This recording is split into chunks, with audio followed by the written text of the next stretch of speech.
Greetings and welcome to Unveiling Reality. I'm your host, Winning Reality. Hope you are all living well this evening. Let's say hello to those winners in the front row. Hey, Alexander, how you doing, man? Welcome. Jacob Peets, good to see you, my man. So happy you're here. Already know the answer to your question? What is the answer to your question? What is your answer? I mean, what should we do? Let's see,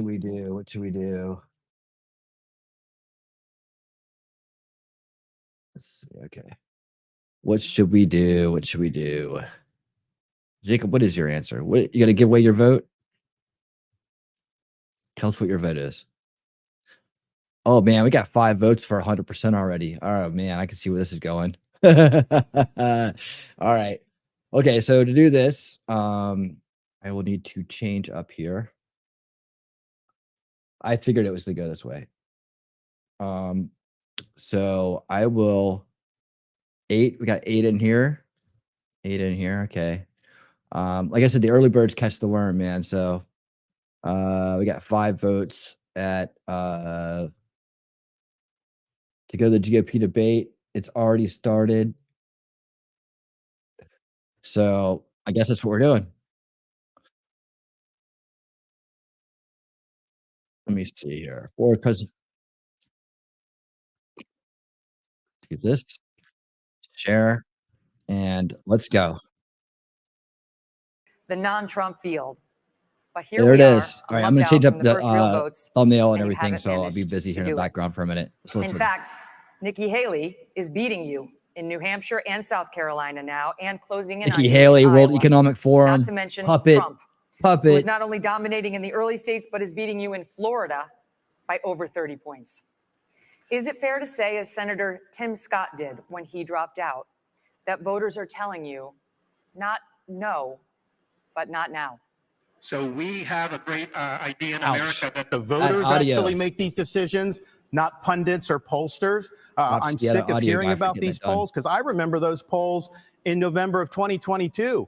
They said there was going to be a big red wave. It was going to be monumental, and that crashed and burned. The one place it didn't crash and burn was in the state of Florida. They weren't predicting that I would win the way I did, and I won the greatest Republican victory in the history of the state of Florida. I'm looking forward to Iowa and New Hampshire. The voters are going to be able to speak, and we're going to earn this nomination. And here's what we need.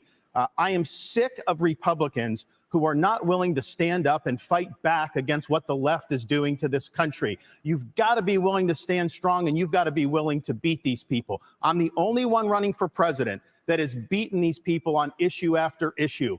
We beat the teachers' unions when we did school choice. We beat Fauci on COVID. We beat George Soros when we removed 2 of his radical district attorneys. We beat the Democrats on election integrity.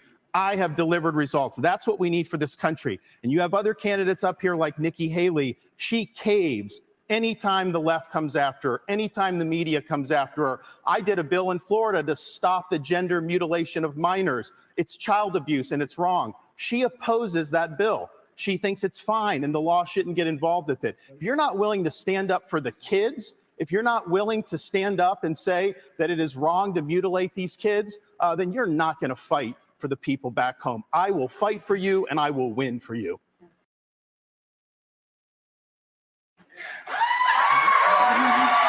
Cut him off. Ambassador Haley, you left government service in 2018 with just $100,000 in the bank.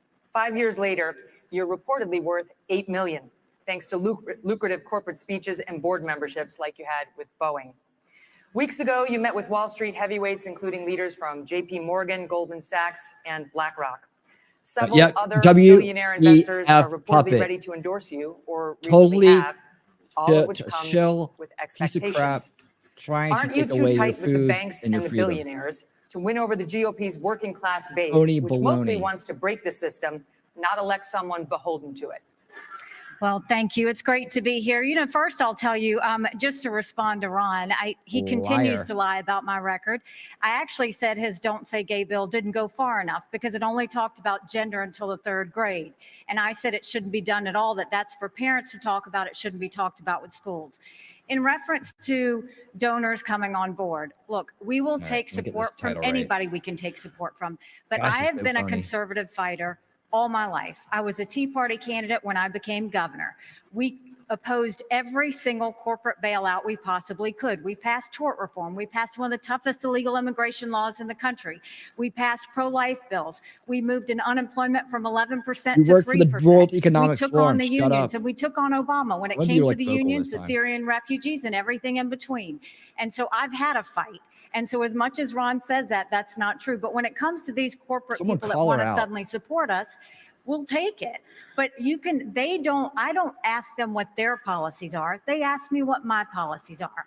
And I tell them what it is. Sometimes they agree with me. Sometimes they don't. Some don't like how tough I am on China. Some don't like the fact that I've signed pro-life bills. Some don't like the fact that I may oppose corporate bailouts. That doesn't matter. That's who I am. And that's why the most conservative grassroots group in the country, Americans for Prosperity, endorsed me last week. Well,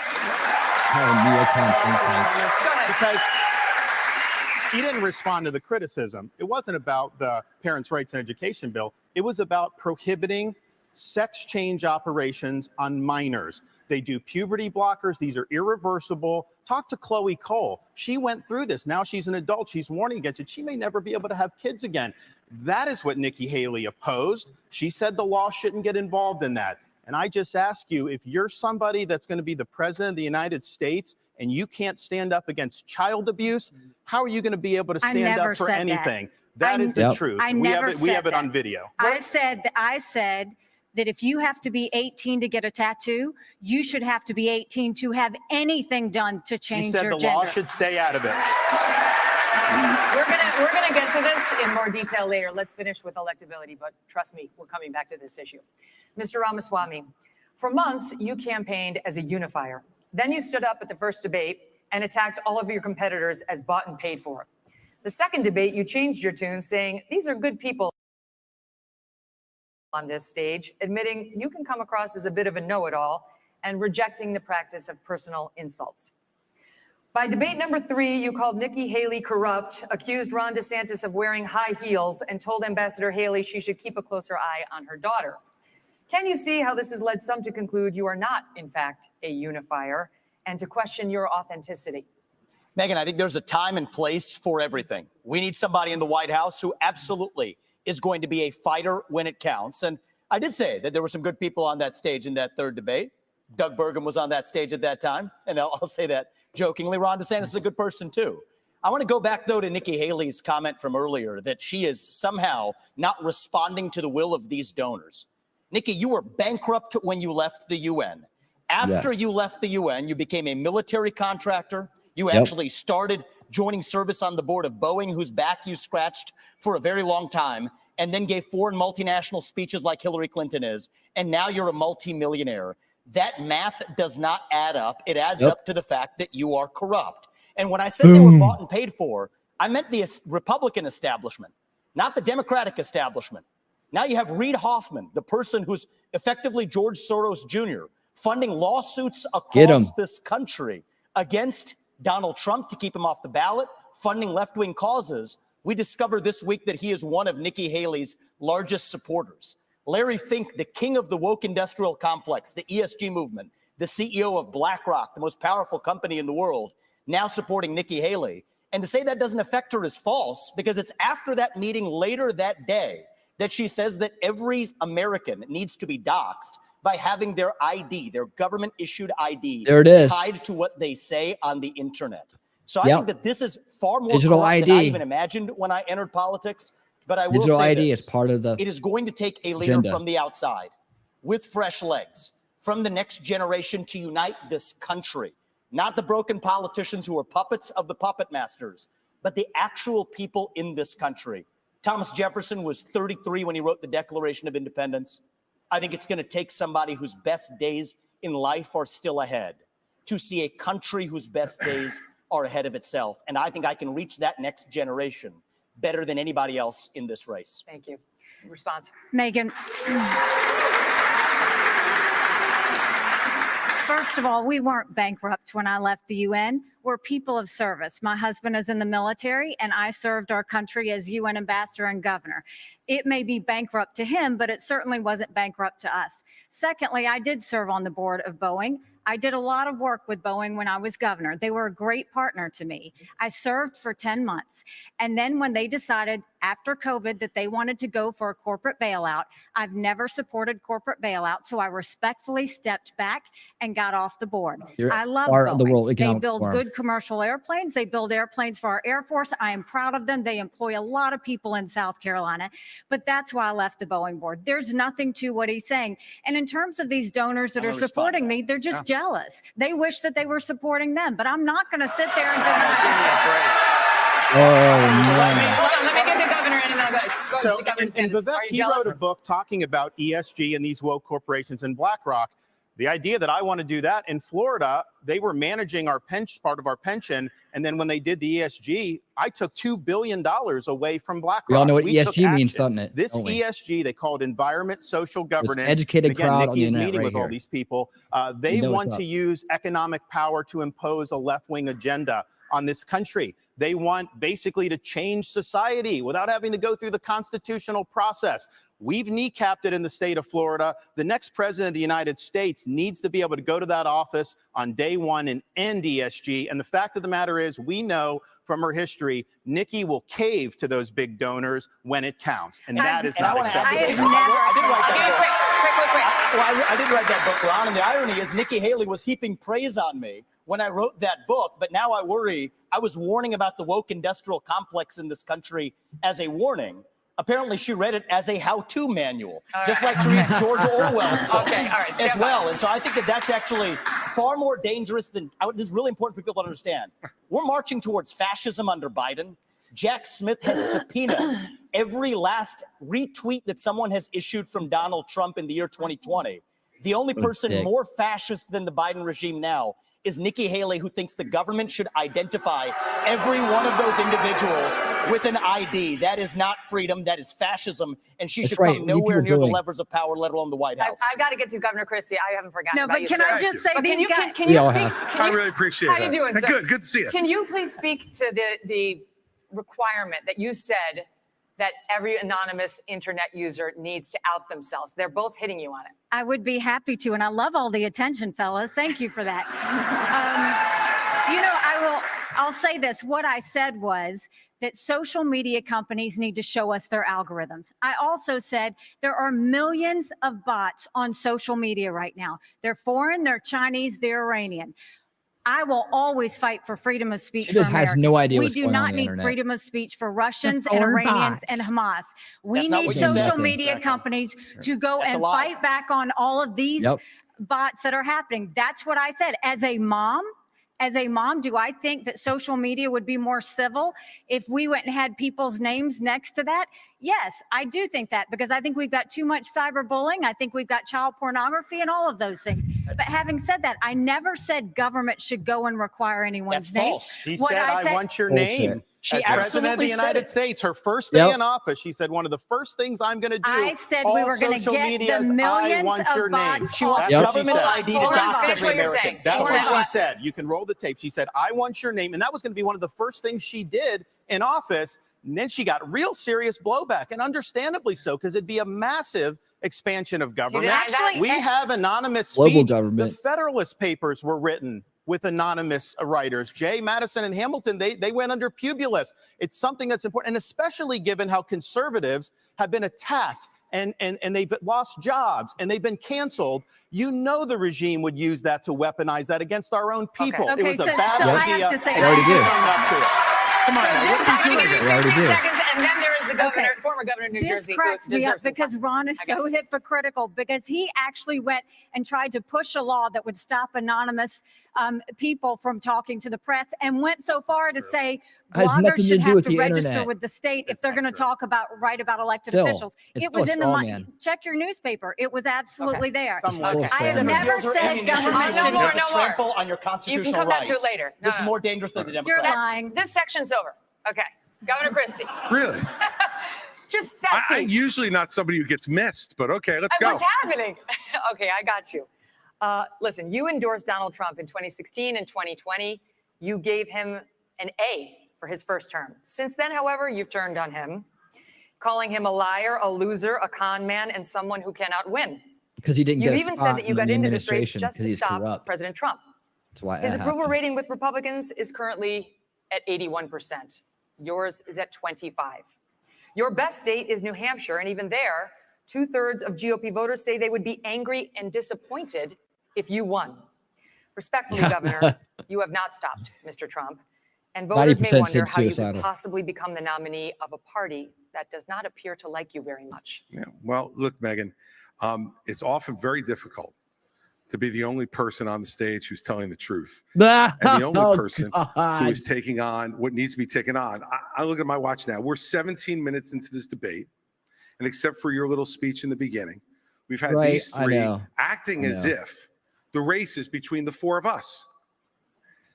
The fifth guy, who doesn't have the guts to show up and stand here, Doesn't have he's the need one to who, as show you up just there. put it, is way ahead in the polls.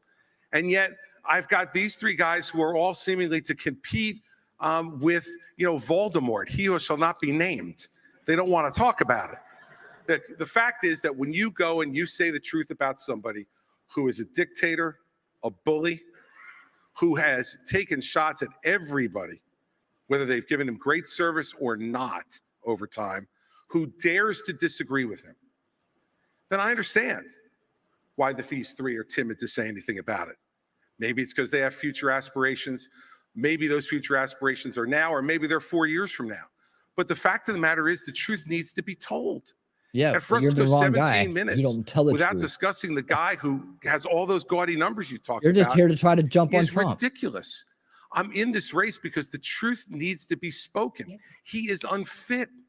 This is a guy who just said this. You're just past working week for the that he wants establishment. to use the full Department of of shit. Justice to go I after can his see it. enemies when he gets in there. I mean, the Yeah. fact of the matter is, His he is enemies are unfit going to after be him right president, now. You mean the and there is establishment, no right? bigger issue They're in this everybody's race, enemies. Megan, than Donald Trump and those numbers Everybody's prove it. enemies.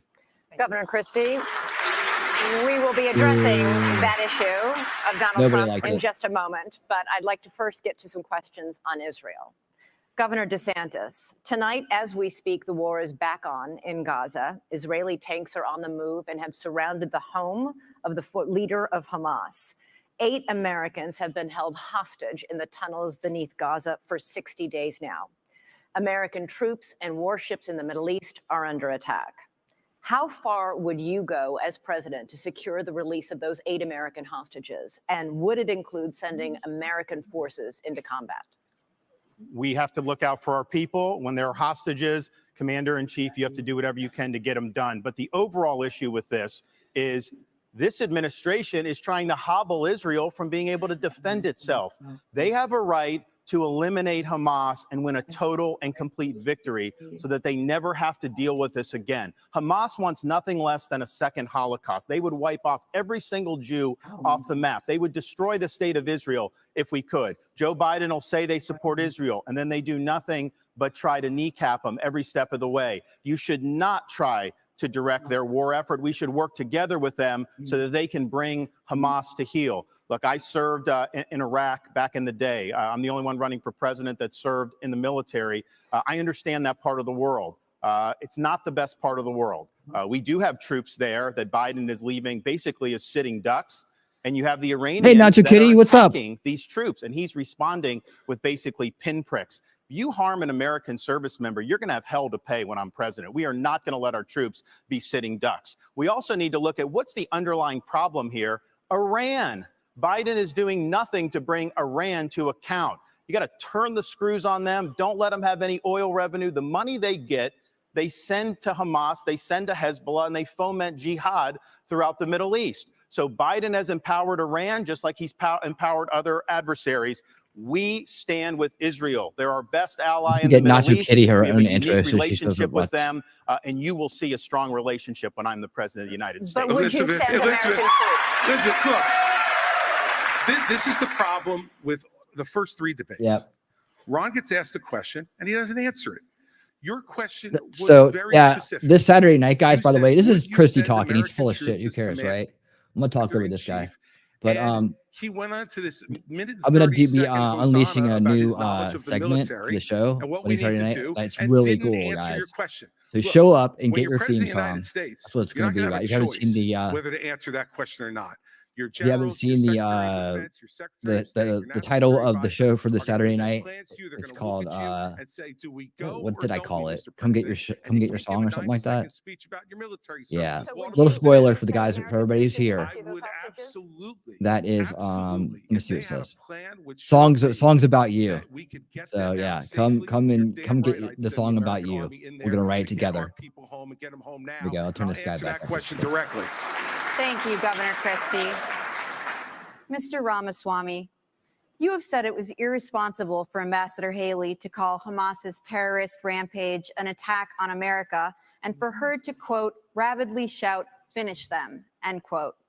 The Hamas terror attack left dozens of Americans dead and was the deadliest attack on Jews since the Holocaust. Why wouldn't it be a good thing to finish Hamas? Finish them was purposefully vague in a discussion that included Iran, which is what I objected to. And I think it's, as U.S. president, you have to be You guys are responsible. RSVP to that. What happened to Israel was dead wrong. What Hamas did was medieval. It was subhuman. It was immoral. And we have to call that out for what it is on October 7th. But to say that that was an attack on America fails a basic test. I mean, Nick, if you can't tell the difference between where Israel is and the U.S. is on a map, I can have my 3-year-old son show you the difference. Nice. That is irresponsible because it has major consequences, because that doesn't leave room for what actually is an attack on America. So I believe I have the strongest pro-Israel position actually on the stage, even though it's a little bit different than the standard GOP talking points. And it is this. The founding vision of Israel, David Ben-Gurion, the George Washington figure of Israel, what did he believe? He believed that we don't want, as Israel, to depend on the fleeting sympathies of the West and have our hands tied. I think Israel has an absolute right to defend itself to the fullest, without the U.S., the UN, or the EU, or anybody else second-guessing their decisions, as the Biden administration, guess what, is now starting to do. Oh, no. I think that's a more deeply pro-Israel position than anybody else, and it keeps the actual lines of accountability clear because it is a pro-American position. And as leader of the United States of America, just as a father of 2 sons, my sole moral duty is to my family. As your next president, my sole moral duty is to you, the people of this country. That's how I'm going to lead. So I'll tell Bibi, you smoke the terrorists on your southern border, you go ahead and we're rooting for you. We're going to smoke the terrorists on our own southern border, and that's how I'm going to lead this country. But Americans were killed in that attack. Americans were killed in that attack. And so if you looked at this terrorist attack and the number of Americans, this would be one of the top 10 terrorist attacks in American history. So our own people were killed in that attack. And I think it's absolutely appropriate to point that out and to say that we're in this together, and we are going to work with Israel so that these people are brought to justice. I agree with that. Ambassador Haley, I'm coming to you. Iran is on the threshold of becoming a nuclear state.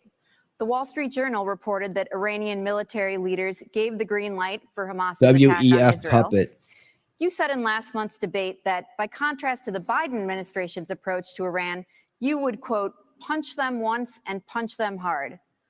Were you saying that it's time to bomb Iran?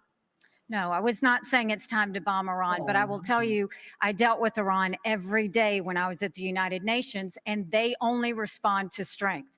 What they don't respond to is when you weaken the sanctions like they did on Iran that allowed China to send them billions to fill their proxies. What they don't respond to is when you give $6 billion for 5 hostages. That only makes them want more hostages. What they don't respond to is when they do 140 strikes on our men and women in Syria and Iraq, and we do nothing but just some small shots back. You've got to punch them. You've got to punch them hard and let them know that. That's the only way they're going to respond. So the way you do that is you go after their infrastructure in Syria and Iraq, where they're hitting our soldiers. That's what you do. And then that's when they'll back off. The problem is you have to see that all of these are related. If you look at the fact Russia was losing that war with Ukraine. Putin had hit rock bottom. They had raised the draft age to 65. He was getting drones and missiles, drones from Iran, missiles from North Korea. And so what happened? When he hit rock bottom, all of a sudden, his other friend, Iran, Hamas goes and invades Israel and butchers those people on Putin's birthday. There is no one happier right now than Putin because all of the attention America had on Ukraine suddenly went to Israel. And that's what they were hoping is going to happen. We need to make sure that we have full clarity that there is a reason, again, that Taiwanese want to help Ukrainians because they know if Ukraine wins, China won't invade Taiwan. There's a reason the Ukrainians want to help Israelis because they know that if Iran wins, Russia wins. These are all connected. But what wins all of that is a strong America, not a weak America. And that's what Joe Biden's given us. I want to say one thing about the tie to Ukraine, if I may. So foreign policy experience is not the same as foreign policy wisdom. I want everybody at home to note that I was the first person to say we need a reasonable peace deal in Ukraine. Now a lot of the neocons are quietly coming along to that position, with the exceptions of Nikki Haley and Joe Biden, who still support this, what I believe is pointless war in Ukraine. Love the way you put put them them together. Foreign policy experience. Smart. One thing that Joe Biden and Nikki Haley have in common is that neither of them could even state for you 3 provinces in eastern Ukraine that they want to send our troops to actually fight for. Look at that. This is what I want people to understand. These people have, I mean, she has no idea what the hell the names of those provinces are, but she wants to send our sons and daughters and our troops and our military equipment to go fight it. So reject this myth that they've been selling you, that somebody had a cup of coffee stint at the UN and then makes $8 million after, has real foreign policy experience. It takes an outsider to see this through. Look at the blank expression. She doesn't know the names of the provinces that she wants to actually fight Good for. job, buddy. And there's a puppet masters right there. The donors right there that are playing about the puppet masters. Hold on. Yep. Let me Useful just say idiots. something here. You know, his reasonable peace deal in Ukraine, he made it clear. Give them all the land they've already stolen. Promise Putin you'll never put Ukraine in Russia, and then trust Putin not to have a relationship with China. Let me tell you something. That's no That's reasonable. not my deal. That's not my deal, Yes, Chris. it's exactly what you I'll said. describe my You do deal this to at you. every debate. I'll tell you exactly what it no, is. don't I'll interrupt tell me. you I what the didn't deal is. interrupt you. Okay? You Tell say them this. about how you You want to send do our this. kids to die. You Go do for this it. at every debate. You go out on the stump and you say something. All of us see it on video. We confront you out on the debate stage. You say you didn't say it, and then you back away. And I want to I'll say tell you one. exactly No, what I said, Chris. I'm not done yet. Well, this is Now look. This is And here's nonsense. the This man is spewing. This man is spewing nonsense. Let me tell you something. This is the 4th debate. The 4th debate that you would be voted in the first 20 minutes as the most obnoxious blowhard in America. So shut up for a little while. I'm gonna respond to that. I want to Chris, say your something version else. of We're going to let you wanna say- respond to that. after- We're going to after let the you game, respond to I'll that. take Let him that. finish. I want to say something else. We're now 25 minutes into this debate, and he has insulted Nikki Haley's basic intelligence, not her positions, her basic intelligence. She doesn't know regions. She wouldn't be able to find something on a map that his 3-year-old could find. Look, if you want to disagree on issues, that's fine. That's true. And Nikki and I disagree on some issues. But I'll tell you this, I've known her for 12 years, which is longer than he's even started to vote in a Republican primary. And while we disagree about some issues and we disagree about who should be president of the United States, what we don't disagree on is this is a smart, accomplished woman, and you should stop insulting So her. I'm going to take this. I'm going to take several times over. So first of all, I think we just learned something from Chris Christie. We learned 3 things. We learned 3 things right there. First of all, Chris Christie also doesn't know what provinces in eastern Ukraine he actually wants us to fight for. Chris, your version of foreign policy experience was closing a bridge from New Jersey to New York. Yeah. So do everybody a favor. Just walk yourself off that stage, enjoy a nice meal, and get the hell out of this Yeah, race. let me tell you. When it comes to Nikki, I think if you're going to actually send your sons and daughters to go While die you in somebody weren't else's voting- war, Hold on. While you better, weren't excuse voting- me, Chris, I'm speaking, and I'm not done yet. I haven't you had heard your a chance, time when you aren't and we're going to be speaking. done. So listen up to this, is if these people want to send your sons and daughters to go die in Ukraine, they've been arguing for it for a year. $200 billion of our taxpayer money sent over. Neither of them could even name for you the provinces that they actually want to protect. And this is the people who have been touting their so-called foreign policy experience. It is intellectual fraud. These people are lying to you. The same people who told you Castro, about what's up? weapons and mass destruction in Iraq to justify that invasion didn't know the first thing about it, yet they sent thousands of our sons and daughters to go die. The same people who told you the same in Afghanistan, where the Taliban is still in charge 20 years later. $7 trillion of our national debt due to these toxic neocons. You can put lipstick on a Dick Cheney. It is still a fascist neocon. Thank and you, you have to Mr. see that Ramaswamy. today. Thank you, Mr. It's Dick Ramaswamy. Cheney all over again in this party. Thank you, Mr. Ramaswamy. 15 seconds. Name the provinces. Neither of you could even name the first thing about Eastern Thank you. Provinces. I think we've had enough of this. And Crimea. Think Let about me, that. let me just, It's actually Crimea is the wrong All right, answer. all right. The floor is Christie's. all right, let me just say this. You know, this is the kind of thing where he talks about experience. You know, I was the U.S. attorney in New Jersey when the terrorist attacks were launched. Oh, against he's the got to United bring States up the in terrorist 2001. tax. I brought the first two cases in this country against terrorists who tried to attack us again. And I know about the threat of terrorism and bullying in this country and around the world. Sure, terrorist bully. And at that time, he was learning about the provinces in Ukraine, sitting with his smart-ass mouth at Harvard. That's what was going on. Hey, not your kidding. And so the fact of the matter is, and back then he was a Democrat. So, you know, the fact is that all he knows how to do. Well, you're busy hugging all Barack he knows Obama how getting to him elected. do. Thank you. All he knows how to do is insult good people who have committed their lives to public service and not say anything that moves the ball down the field for the United States. All right, thank you, Governor Christie. We are going to take a quick break, cool things down a little bit. When we come back, we're going to tackle issues on the southern border. We'll be back in a few. All right. Well, there we go. We got a little lively first round there. Hope you guys are enjoying the presentation here tonight. I'm not forgetting about you out there in the crowd. I'm just manning the banners here. I figured it'd be easy just to kind of do that as a shot at every time. Yeah, man. So lively as always. I love seeing a good scrap. Jacob Castro, welcome. So happy that you are here. Hey man, everybody out there, tell some people we're doing this tonight, because I had advertised this as the Open Conspiracy Series Part 3, which we'll do next week. So you guys already know what we're gonna do next week ahead of time. It's gonna be good too. I got a lot of good stuff planned for that. That series is actually really taken off. And just to let you know, hey Castro, I will be announcing, not this week, but next week, a new show that will be airing on Monday nights. That will be a spinoff of this Open Conspiracies series that we're doing here. I will still continue to do analysis here, but the spinoff, and I think the name is going to be Unrig the Game. I'm pretty sure that's what I'm going to go with. It may change. I don't know.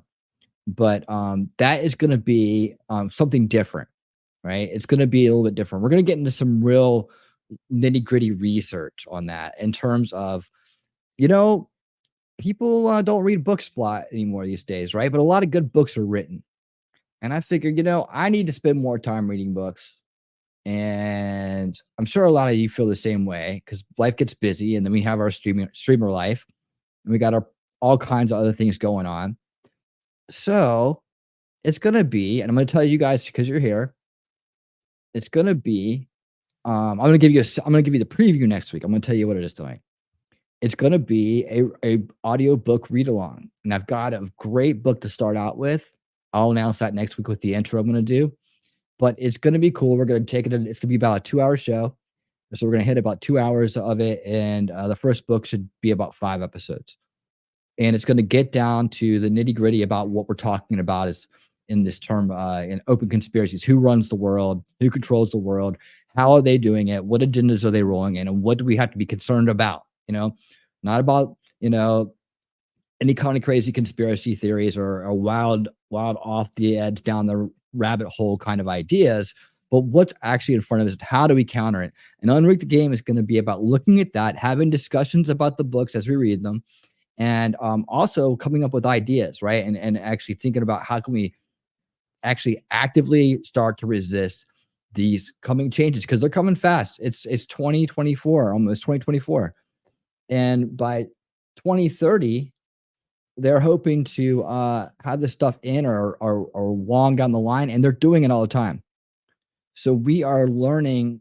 Oh, here we go. We're learning as we go here, but we're also keeping our minds in front of what needs to be thought about. And I wanted to get more and more and more people involved in this. So if you can think of anybody that may be interested in this kind of these type of topics, that wants to spend a little bit of time during the week, staying in front of real issues and talking about real issues with people that are concerned like they are, bring them to the show. Like we need to build these shows up a little bit, not for the sake of, anything I'm doing with myself. It's for the sake of the information, right? To get the information out. The truth of the matter is that when I'm done going live, my view count drops. And so that means that this information that I'm making is most important when it's live. So the more live viewers we can get here and in the discussion, the better that we're doing. So as you're out and about doing your thing, talking to people in your real life and in your streamer life, and streaming life, your online life, try to invite some people over, man. Just let's bring a friend week coming up, and let's kind of make that a little thing, because we are the core group here. I see the people that are here every week, and I see the people who are concerned and into it and know what's going on. But you're the first step. You're the first step to branching out for more people. My reach can only go so far, and I can only do so much. So I appreciate your help with that, and I hope you will enjoy the new series. And let's get back to this riveting debate. Now going to go to the crisis on the southern border. Polls show immigration and the crisis are among the most pressing issues for Republican voters right now. Both the issue of migrants crossing illegally into our country and the separate issue of fentanyl being smuggled in mostly through legal ports of entry. All year, News Nation has been at the border documenting the crisis. In 2023 alone, Border Patrol encountered a record 2.4 million migrants. All four of you have talked tough. The question now is, how realistic is the talk? So, Governor DeSantis, I'd like to start with you. You have pledged to send the military to the southern border on day one of your administration with orders to shoot, quote, stone cold dead anyone illegally entering with a backpack that you believe contains fentanyl. Critics have called this a shoot first, ask questions later policy that would amount to extrajudicial killing. You are a former military lawyer. Why do you think this idea of yours would be legal? The drug cartels are invading our country, and they are killing our citizens by the tens of thousands every year. We had a situation in Florida. There was an 18-month-old baby that was crawling on the floor of an Airbnb rental. There was fentanyl residue on the carpet, and the baby died. Is this acceptable in this country? I know the elites in D.C., they don't care. They don't care that fentanyl is ravaging your community. They don't care that illegal aliens are ravaging our community and overwhelming our community. The commander-in-chief not only has a right, you have a responsibility to fight back against these people. And does that mean shooting first? It means you're gonna categorize them as foreign terrorist organizations, and we will identify just like we would anywhere. When I was in Iraq, the Al-Qaeda wasn't wearing a uniform. You'd see anyone walking down the street, they all had man dresses on. You didn't know if someone had a bomb, an IED attached or not. And so you had to make a judgment based on intelligence, based on positive identification. But we're going to be able to get the intelligence on these cartel people. And here's the thing. If we had a wall across the southern border, which I support, this would not have happened. We need to build a wall across the southern border. I'll get it done, and Mexico is supposed to pay for it. Remember, here's how you do that.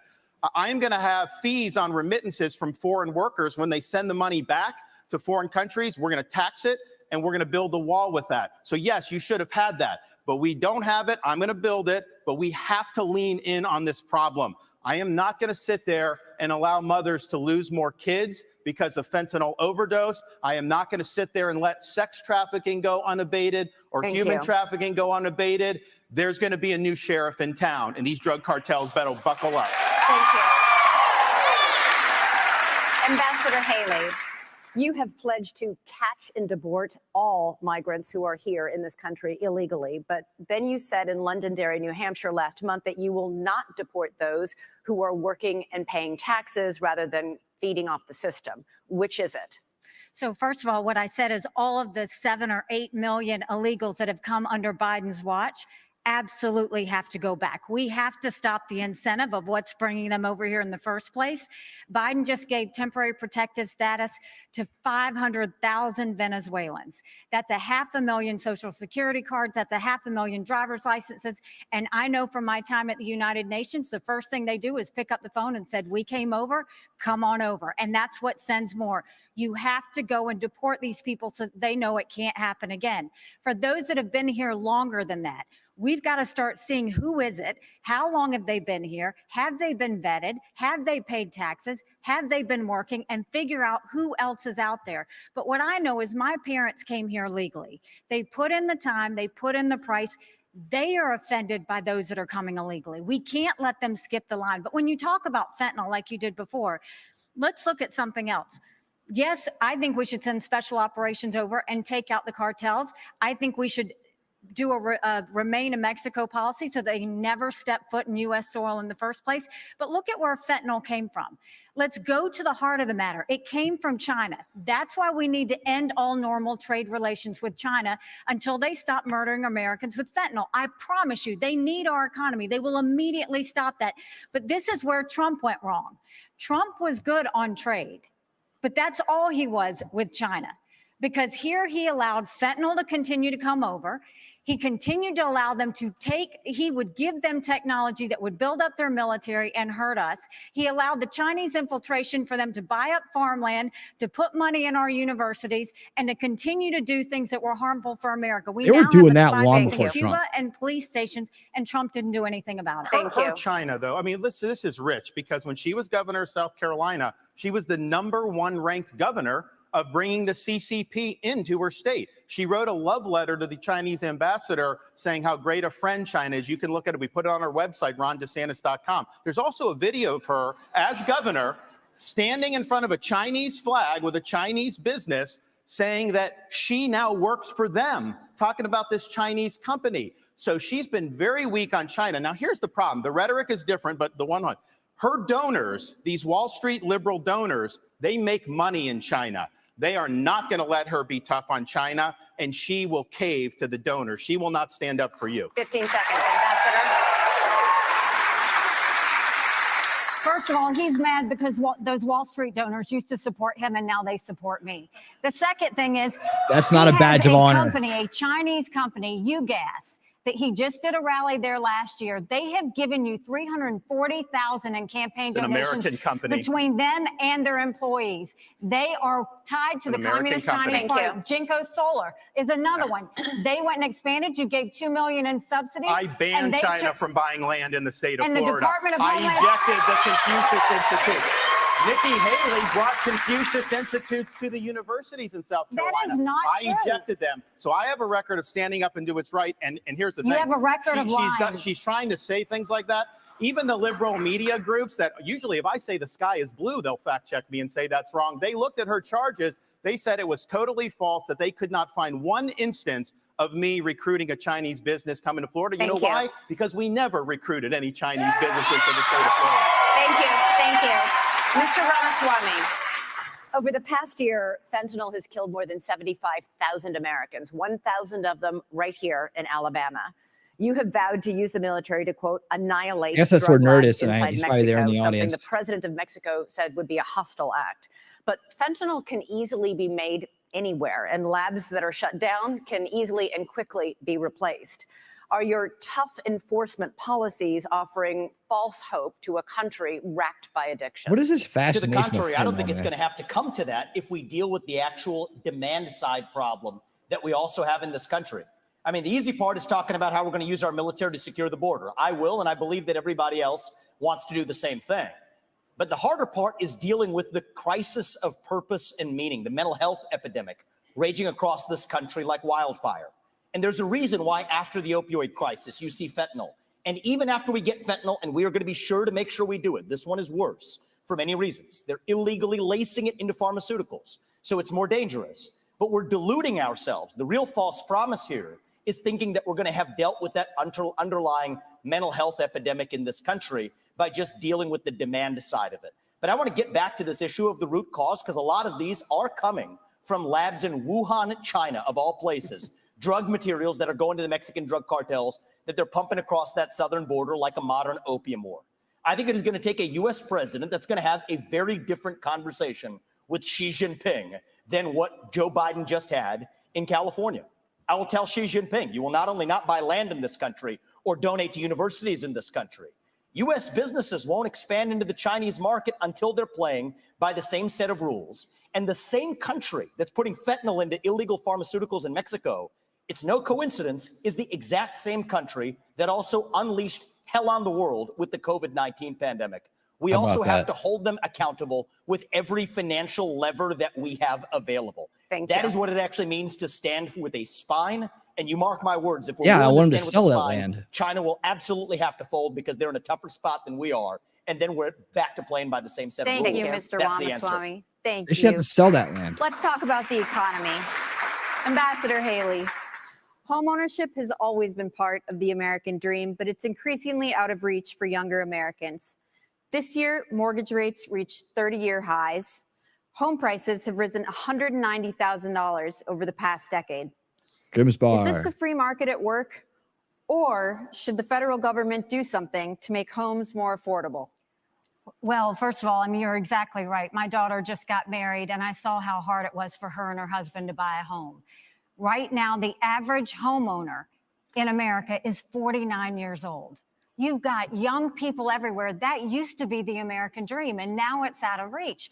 But you look at what happened. You first of all look at what the Fed did. The Fed did a terrible job when they allowed all of that money to go through. You saw the Treasury bond rates go up. That affected mortgage rates, that affected automobile rates, that affected insurance rates.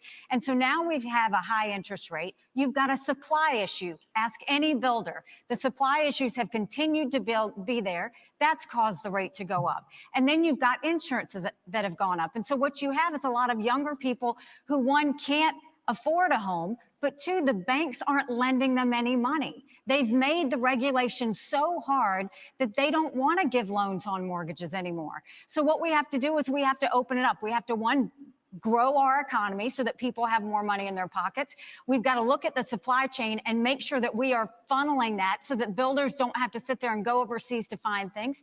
And then we need to make sure that we really stop paying down this debt, make sure that we stop the borrowing, stop the spending. I'll veto any spending bill that doesn't take us back to pre-COVID levels, because our kids are not going to forgive us for all the spending that happened. And as much as everybody wants to talk about how Donald Trump had a good economy, $9 trillion in debt, he did just in 4 years. And we're all paying the price of that, including those mortgage prices.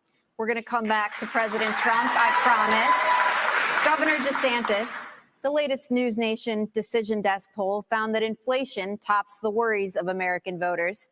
61% say they're very concerned, and the working class is hardest hit. Economists say this was fueled by a glut of federal spending.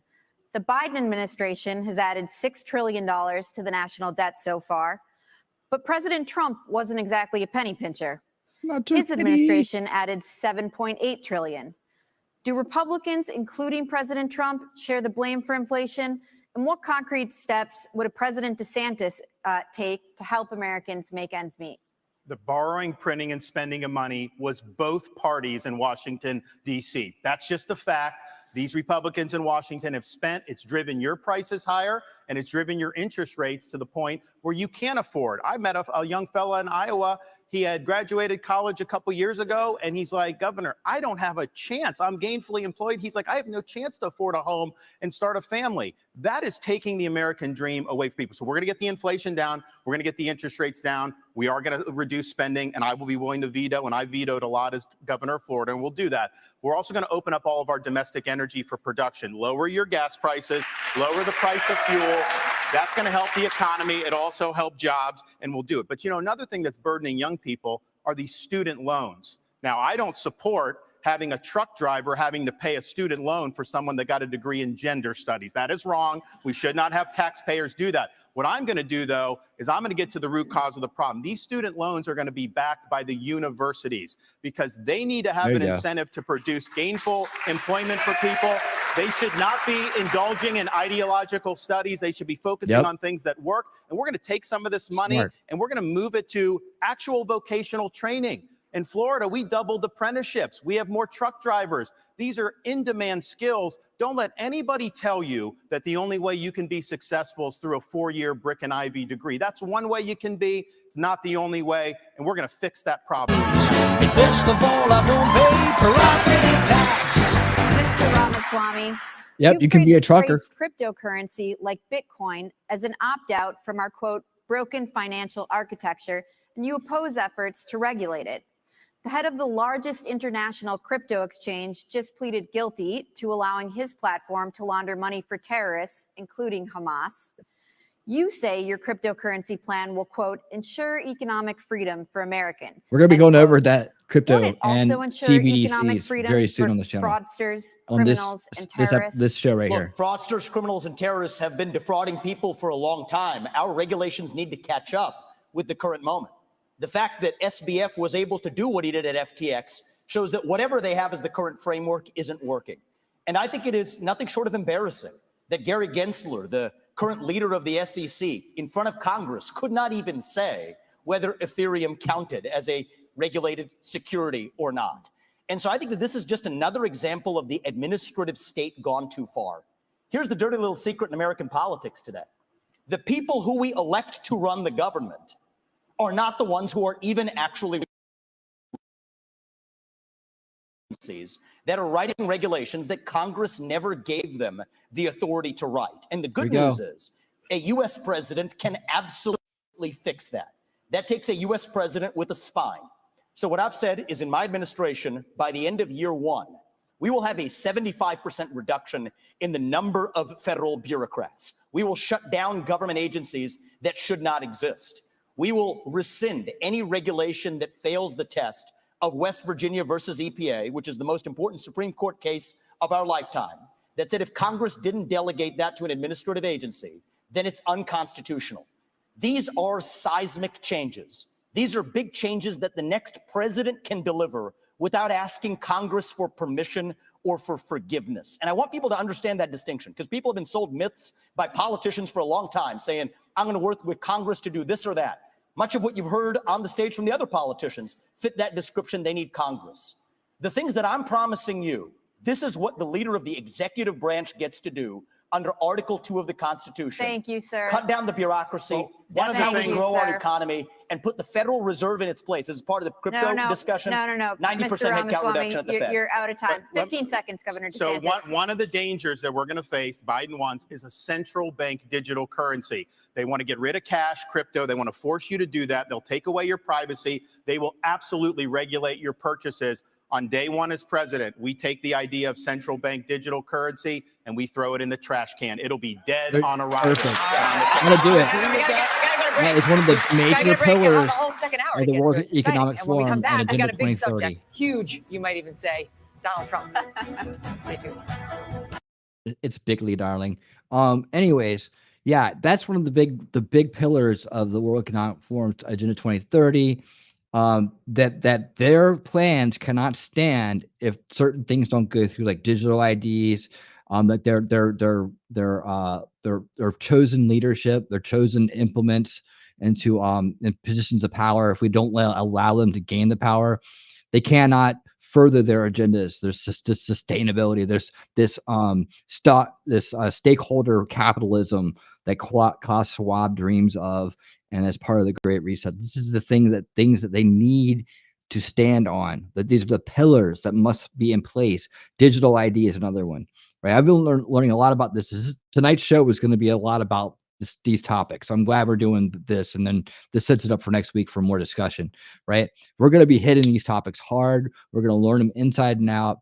You'll all be like these great vessels of knowledge to take out and to help educate other people about, and have discussions with, and speak intelligently, and have references to point to where you get your knowledge from.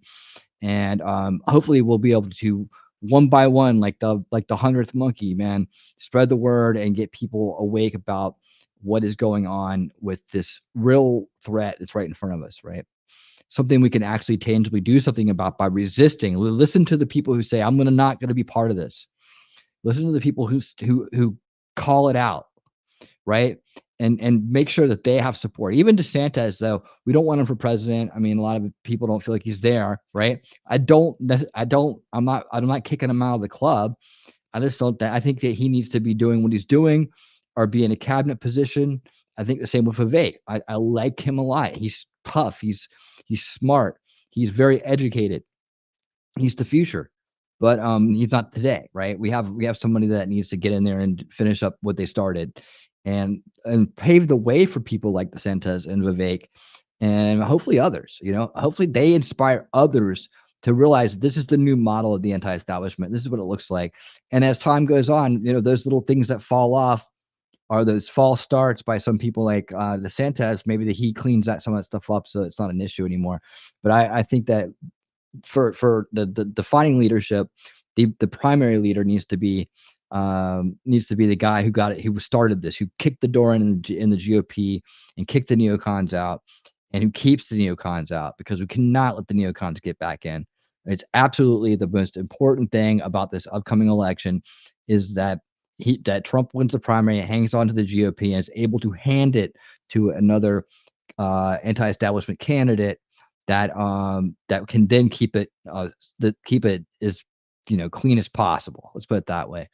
We never can get rid of all the corruption. The point is we try to get rid of this abundance of corruption, and we need to remove the enablement of it, remove the consent for it, remove the apathy for it. That's what this is all about. There's always going to be some out there. It's always going to be some trying to fester and grow, right? But being vigilant and being educated and having an understanding of it is what's going to keep it from ever overtaking us, right? We all have to fight off little illnesses here and there, right? But when we get a major illness that takes over our health, that's the way I'm looking at this, as far as an analogy goes, right? Right now, the world, not just this country, but the world has a major illness that's overtaken it, and we have to fight that illness back to just a little bit of something, right? A little bit of something. And so this is what knowing this kind of information is all about. And while we have a chance, let me just say thank you to Talking Trash and Truths for the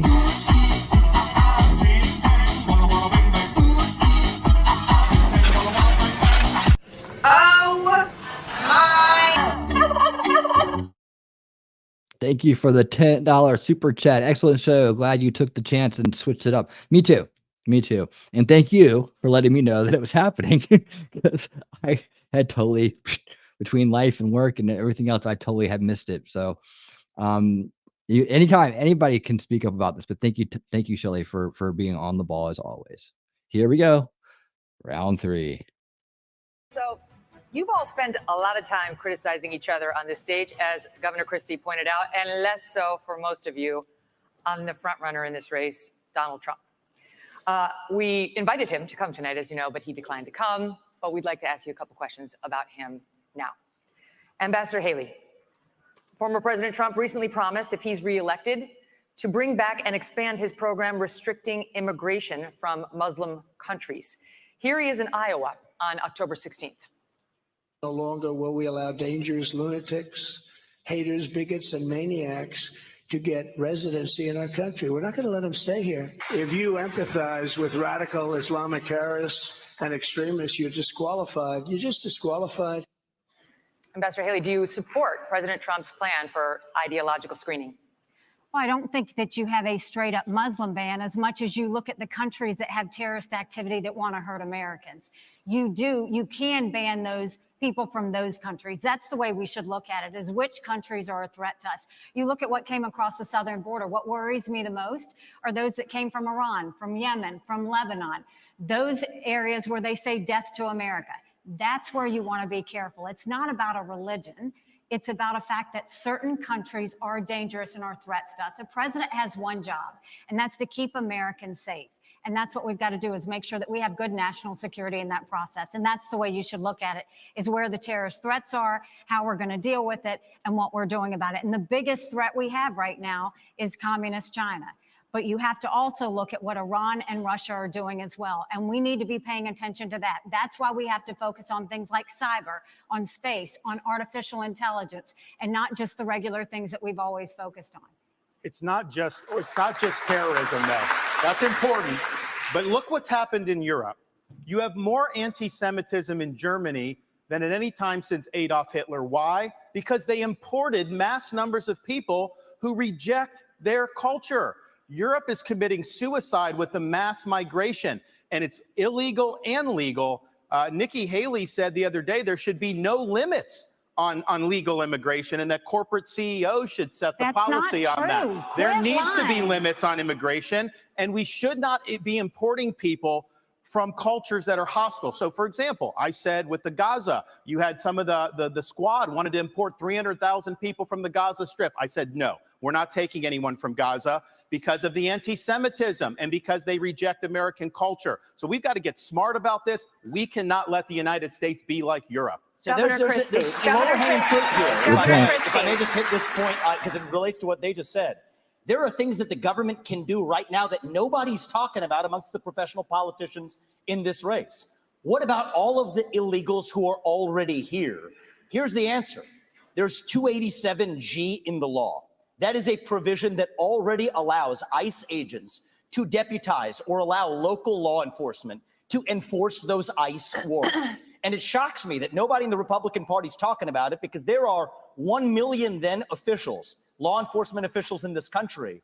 And against that backdrop, we absolutely have the ability to deport anybody who's in this country illegally. Thank you, we Mr. need to be talking about Ramaswamy. more in this country. Thank you. Governor Christie. I actually did that as governor of South Carolina. Governor Christie asked last night in Iowa whether he would be a dictator if he wins a second term in office. Donald Trump quipped, no, quote, except for day one, promising to seal the southern border. He has also pledged to begin the largest deportation operation in American history, saying that migrants are, quote, poisoning the blood of our country. He has pledged to round up and expel an estimated 11 million undocumented immigrants in the United States. What do you make of that plan? I think it's completely predictable.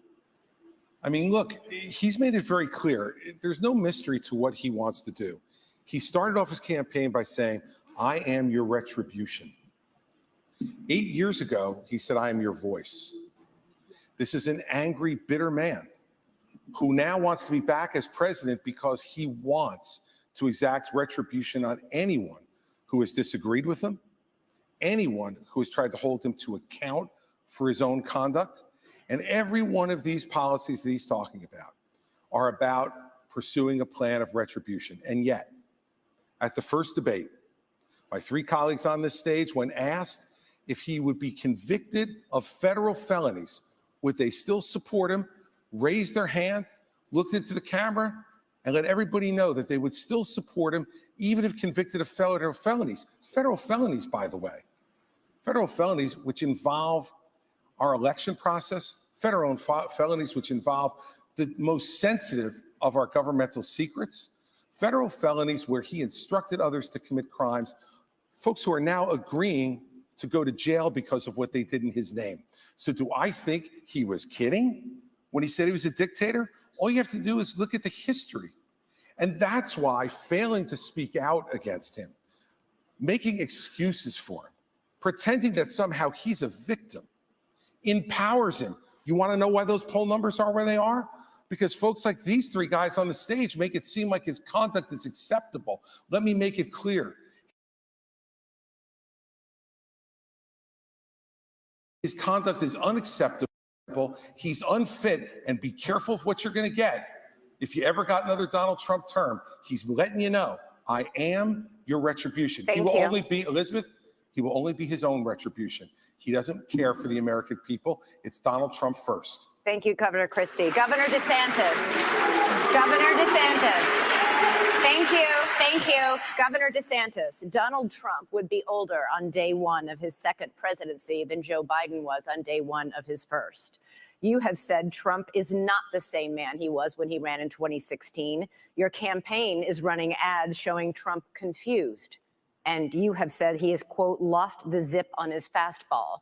You seem to be saying Donald Trump is no longer mentally fit to be president. Is that what you think?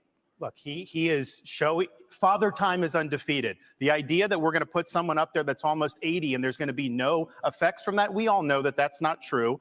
And so we have an opportunity to do a next generation of leaders and really be able to move this country forward. We also need a president that can serve 2 terms. I don't think Donald Trump, I think he's going to have, I don't think he'd be able to get elected. The Democrats want him to be the nominee. We see that. They are going to turn the screws the minute, if he got the nomination, But do you think he's you're going to see mentally it. fit to be I think we president? need to have somebody younger. I think when you get up to 80, I don't think it's a job for that. But let me just respond to some of the things there. Look, the media is making a big deal about what he said about some of these comments. I would just remind people that is not how he governed. He didn't even fire Dr. Fauci. He didn't fire Christopher Wray. He didn't clean up the swamp. He said he was going to drain it. He did not drain it. He said he was going to build the wall and have Mexico pay for it. We don't have the wall. He did say in 2016 he'd have the largest deportation program in history. He deported less than Barack Obama did when Barack Obama was president. So some of these policies he ran on in 16, I was cheering him on then, but he didn't deliver it. Here's what I can promise people. 100% of the things I promised as governor, I delivered on those promises. I beat the left time and time again, and that's what I'll do for you as president. We got to start winning again as a party. Yes, win the election, but we've got to start getting these issues. I will go in and wreak havoc on this bureaucracy. You will see people fired, and we are going to bring a reckoning for how this government handled COVID-19. Here's what irritates Academy.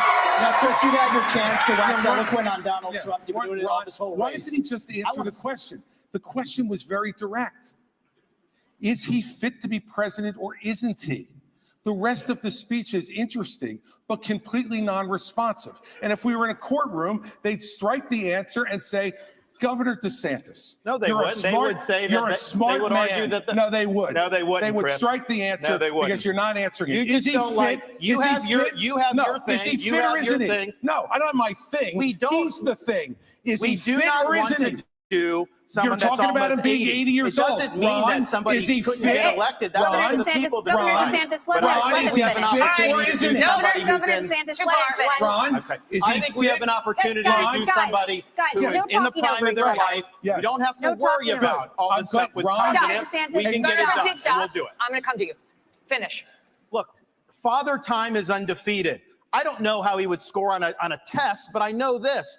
We have an opportunity to nominate someone and elect someone for 2 terms who's going to be spitting nails on day one and for 8 years So you deliver do think he's big fit? result. You We do should think? not nominate somebody He won't answer. who's almost 80 years old. He's afraid to answer. No, I'm not. You have to No. either you're afraid or you're not listening. No, it's not. There's a You simple don't want question. to hear the Is he answer. fit? Governor DeSantis. Is he I know you have fit? the Hey, vendetta nobody against can hear Ron. this. I get No one can that. hear you. They can't hear you. You finish, and Look, then you get it back. all right.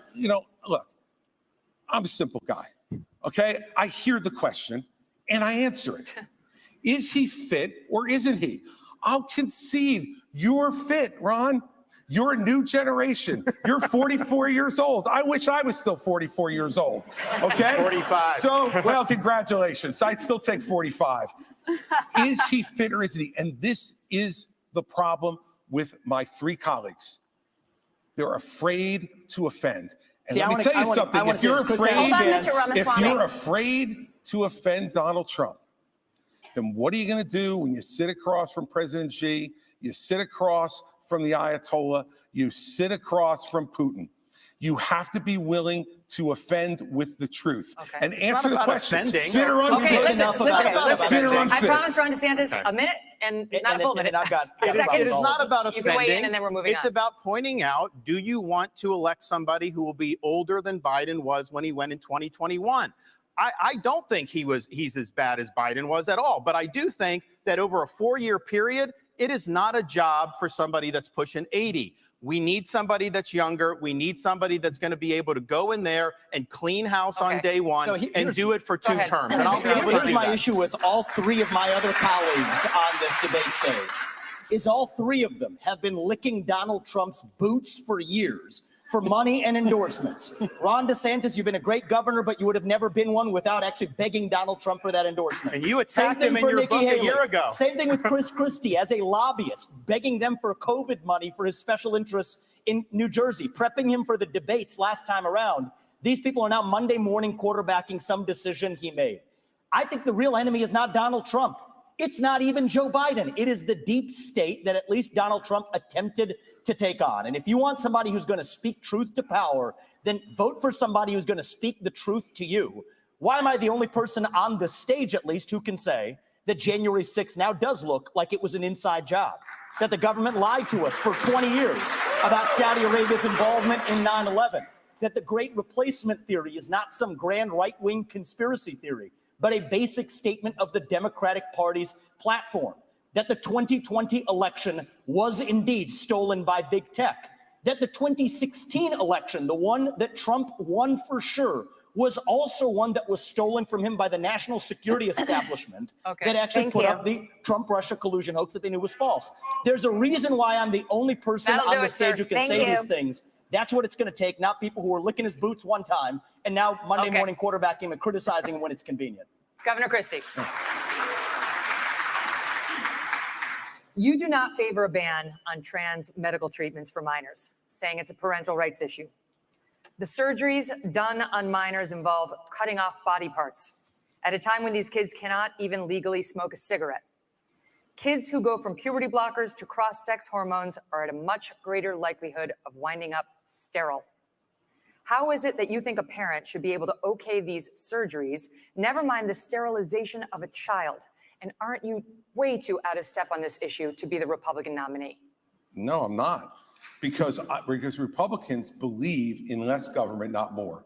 In less involvement with government, not more in government involvement in people's lives. And you know what, Megan? I trust parents. And we're out there saying that we should empower parents in education. We should empower parents to make more decisions about where their kids go to school. I agree. We should empower parents to be teaching the values that they believe in their homes without the government telling them what those values should be.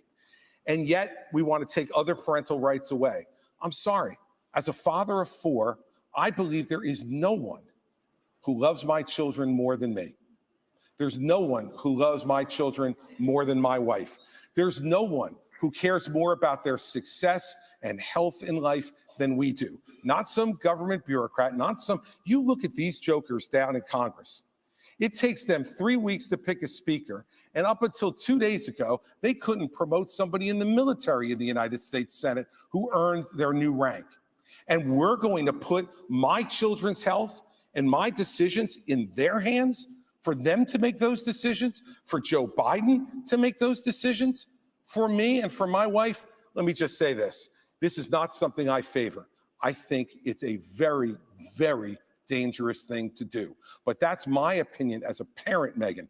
And I get to make the decisions about my children, not anybody else. And every parent out there who's watching tonight, you start to turn over just a little bit of this authority, the authority they're going to take from you next, you're not going to like. I'll stand up for parents each and every time. So there are laws banning smoking or drinking by a certain age. Hold on. Let me tell you something. I have a follow-up question for him, and you guys are going to get to weigh in. Okay? Here's my follow-up question. You talk about parental rights. Let's talk about them. When you were governor in 2017, you signed a law that required new guidelines for schools dealing with transgender students. Those guidelines required schools to accept a child's preferred gender identity, even if the minor's parents objected. Not true. And it said that there is no duty for schools to notify parents if their son or daughter changes their gender identity, allowing this serious issue to remain a secret between the school and a child. How is any of that pro-parental rights? By the way, that's simply not true. You're doing what you accuse me of, Chris. It is absolutely true. That's simply not true. That's simply not true. That law was put into effect in 2018 and regulated in 2018 after I was out of office, Megan. No, we did not, Megan. We did not issue those guidelines, and you're wrong about that. Simply wrong. I have stood up each and every time. So I think if this is one issue that's disqualifying, it's this one. I stood up every single time for parents to be able to make the decisions for their minor children. But parents, every single time, parents should make those decisions. And by the way, you know what? Every once in a while, parents are going to make decisions that we disagree with. Oops, I had the wrong mic up. up. The minute you start to take Ellie, you were there. rights away from parents, you don't know that slippery slope, what rights are going to be taken away next. You do it. You do not have, as a parent, Ellie, you have credibility. You He do not doesn't. have the right to abuse your kids. This is cutting off their genitals. This is mutilating these minors. These are irreversible procedures. And this is something that other countries in Europe, like Sweden, once they started doing it, they saw it did incalculable damage. They've shut it down. I signed legislation in Florida banning the mutilation of minors because it is wrong. We cannot allow this to happen in this country. And I know Chris disagrees with me, and I think he has an honest position. Nikki disagrees with me. She opposes the bill that we did to ban that. She said law shouldn't get involved with it. You said the law shouldn't get involved with it. She also, though, I think, and this flows from what she did as governor of South Carolina, they had a bill to try to say that men shouldn't go into girls' bathrooms. And she killed that bill. And she bragged that she killed that bill. Even to this day, she bragged that. I don't think men should be going into little girls' bathrooms. I think it's wrong. And I think we have every right to protect them from that. Yes, you had to kill it for the WEF. I promise him seconds. Go quickly. I think the North Star here is transgenderism is a mental health disorder. We don't let you smoke a cigarette by the age of 18.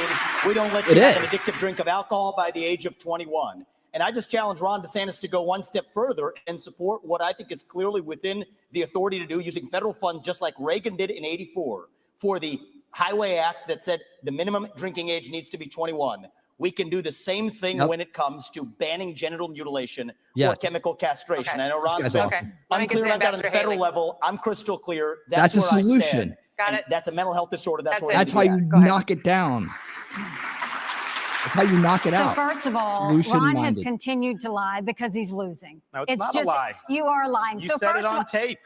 So first of all, I will say that when I was governor 10 years ago, when the bathroom situation came up, we had maybe a handful of kids that were dealing with an issue. And I said, we don't need to bring government into this, but boys go into boys' bathrooms, girls go into girls' bathrooms. And if anyone else has an issue, they use a private bathroom. Now, 10 years later, we see that this issue has exploded. And this shows how hypocritical Ron continues to be. When he was running for governor and they asked him about that, he said he didn't think bathroom bills were a good use of his time. You can go look that up. I signed a bathroom bill in Florida, so that's obviously not true.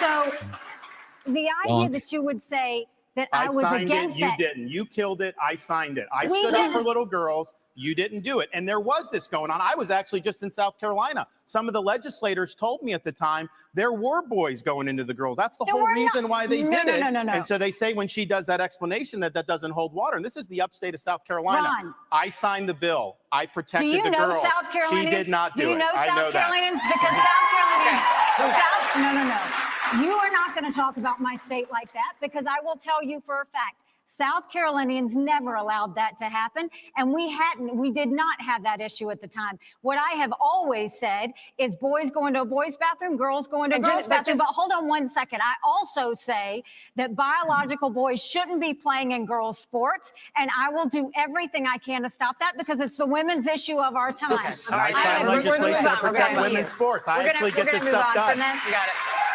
Thank you, guys. We're going to move on. Mr. Ramaswamy, when discussing your Hindu faith in September, you seemed to take a shot at Ambassador Haley, who is also Indian American and who converted to Christianity as an adult. You said, an easy thing for me to do, being a politician, is to shorten my name, profess to be a Christian, and then run. Make Vivek Vicky or whatever, end quote.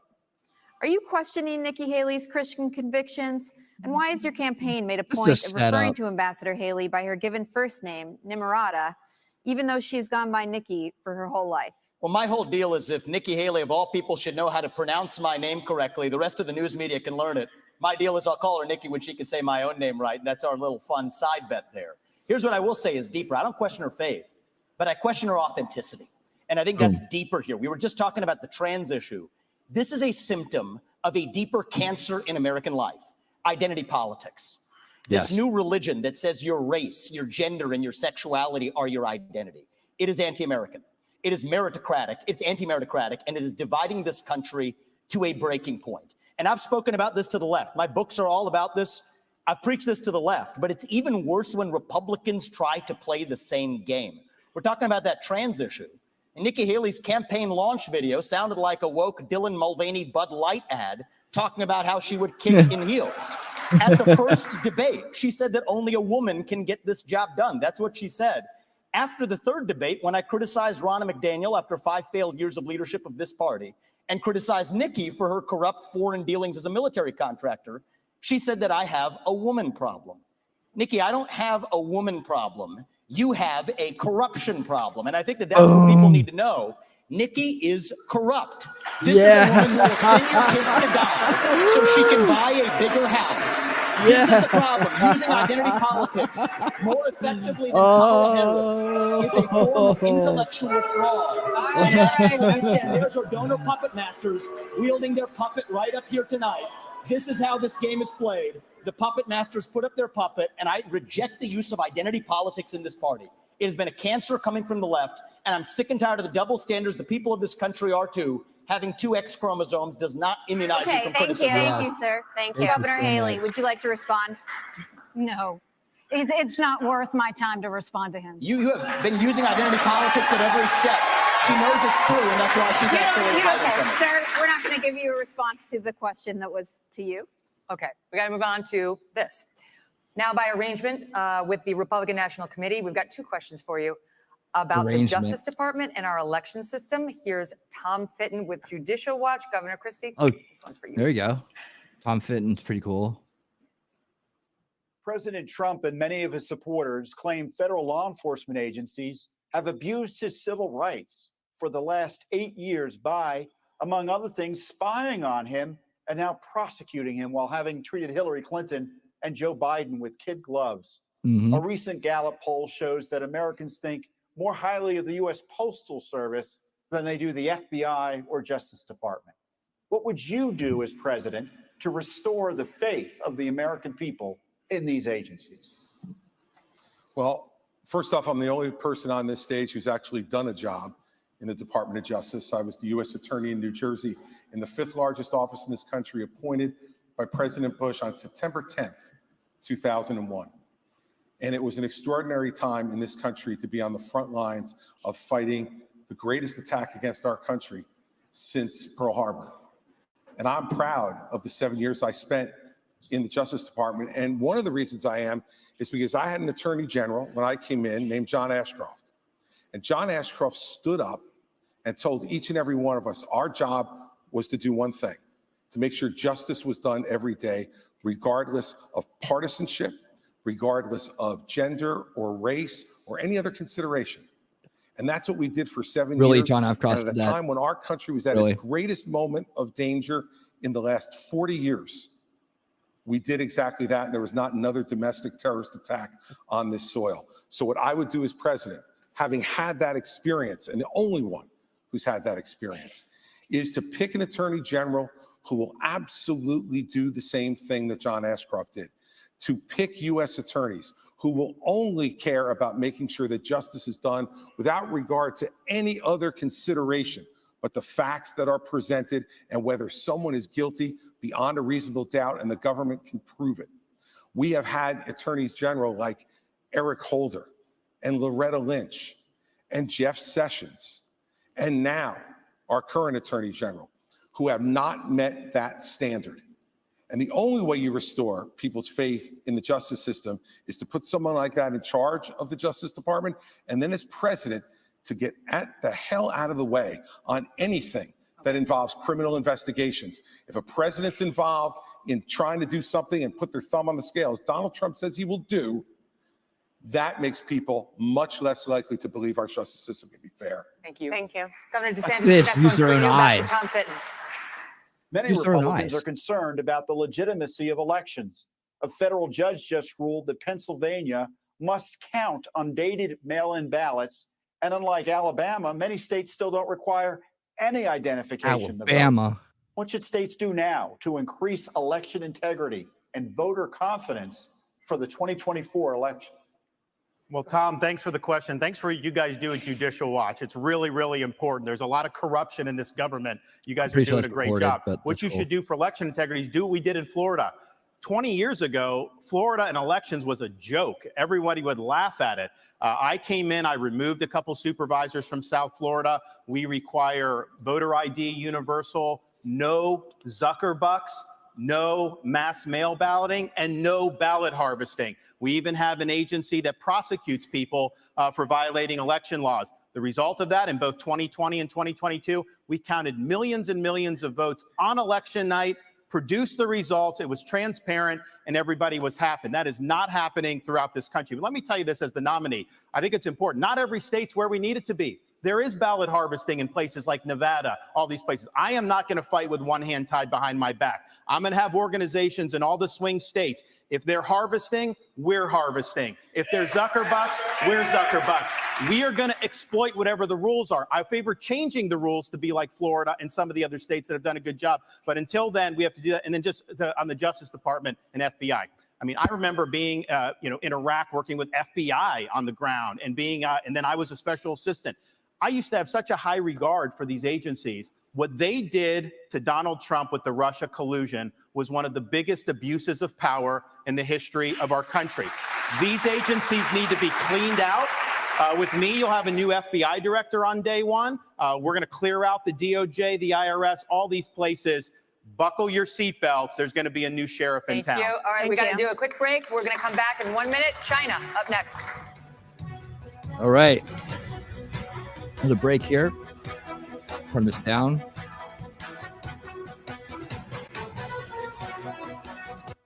All right. So they were talking about, I said I would address this. I'm trying to remember what it was now. They hold on, it's all the way down. They talked about the immigration issue, right? I wanted to go back to that real quick.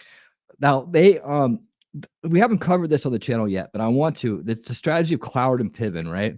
That was brought up a long time ago, but it's been forgotten since. So we need to kind of refresh ourselves on what that strategy is, and that is to flood the United States with immigrants, right, and with people from outside the country, and create a collapsed situation. Okay, it's economically driven. Now, what we've seen from this now is we put this into ballot harvesting. Okay, and what we're seeing all around the country is that it's these immigrants and these people that are getting ballots in the mail, that they're stealing their ballots and they're writing in their own candidates. They're filling them out. And these people have no recourse, right? So it's this whole, the mail out the ballots, right? They send people around to collect them, and they go on these giant campaigns and they stick stacks of them into these drop boxes. Now, I've got video after video after video I've been collecting of the evidence that's going around. And I'm going to show some of these videos either on this show or another show or soon, but I have this a collection of them going on now. And that's why they want so many illegal immigrants in the country. Really now it's an election strategy, right? Because they've got this whole infrastructure in place and this whole system in place where they can actually just change the course of an election by doing this, by people getting these ballots literally out of the mailboxes. And I'm going to say that, hey, each and every one of us need to be vigilant about keeping our eyes open this election season for people who are doing this. Like, it could literally be happening right in front of you. So keep your eyes open for it. If you see people trying to go through other people's mailboxes and they're fishing through for ballots and they're leaving with stacks and stuff in their hands, because they're sending out these mail-in ballots just to wherever you used to live. So if they don't have your updated address, or it could be anybody, but really with all these immigrants, they don't have a way to retaliate. They don't have a way to go back and say, hey, this was taken from me, or even they don't even care in a lot of places. They don't even look at them. They don't even say whether this person. So they find out after the fact, after it's too late. Then they go, oh, we found all these ballots that shouldn't have been counted. Or we found all these duplicates. Or this person went to vote and they said they had already voted. This is news. This is the news. I'm not breaking the news here, but this is the part. I'm just unveiling the strategy. That this is the reason why they want so many people busting through the country, because it makes it a lot easier for them to do this. And then they can also recruit these people to work for them if they want to, give them money they need, right? Say, so you find these people, go look out there on YouTube. There's thousands and thousands of videos out there that are talking about this, channels that are talking about it, videos that are documenting it, where you see these people that are making multiple drops with giant stacks of ballots in their hands into these boxes. All right, this is part of their strategy. So this is why, another reason why it's so important to close the border and to get the population right as far as who should be here and who shouldn't be here, because it's jeopardizing the integrity of our elections. And we all want fair and truthful elections, right? Well, if everybody's on board with that, then got to be on board with getting this mechanism, this methodology under wraps, right? And out of business.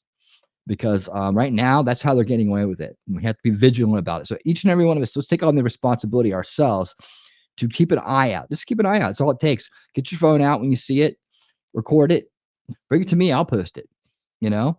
But just say something. Hey, why are you going through that mailbox? If you're in a position to do so, don't ever put yourself in danger. But report it to the police. Just make a documented record of it. Let's make sure that the people that are doing this, after a while, they won't want to even try it. All right, let's get back to this. I'm going to talk about our college campuses. Starting with you, Ambassador Haley. House Republicans yesterday hauled elite university presidents up to Capitol Hill to answer for the displays of anti-Semitism on college campuses. These leaders, including the president of Harvard, were asked whether calling for the genocide of the Jews would violate school policies against harassment and intimidation. All of them said it would depend on the context, including whether that speech veers into conduct. How do you think these schools and the rest of society should balance the imperative of free speech against the need to prevent radical activists from harassing and intimidating others? It was disgusting to see what happened. If this had been the KKK that was doing protests on those campuses, every one of those college presidents would have been up in arms. This is just as bad. The idea that they would go and allow that kind of pro-Hamas protest or agree with the genocide of Jews and try and say that they needed context on that, there is no context to that. This is what we need to do to deal with it. First of all, we have got to get foreign money out of our universities. You've got Arab money, you've got Chinese money, you've got others. We need to go to every university and say, you either take foreign money or you take American money, but the days of taking both are over.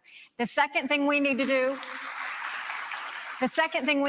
is Biden made a mistake not including anti-Zionism in the definition of anti-Semitism. If you don't think that Israel has a right to exist, that is anti-Semitic. We will change the definition so that every government, every school has to acknowledge the definition for what it is. The third thing is we really do need to ban TikTok once and for all. And let me tell you why.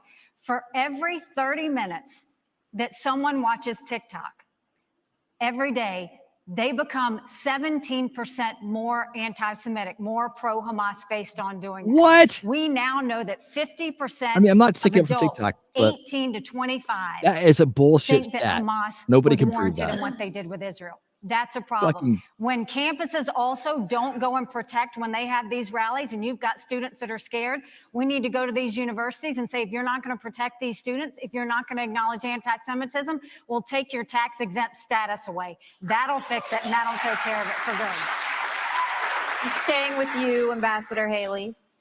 On October 6th, the Israeli government thought it had a clear-eyed view of the threat from Hamas. In fact, according to the New York Times, it even had Hamas's attack plan and dismissed it as an aspiration.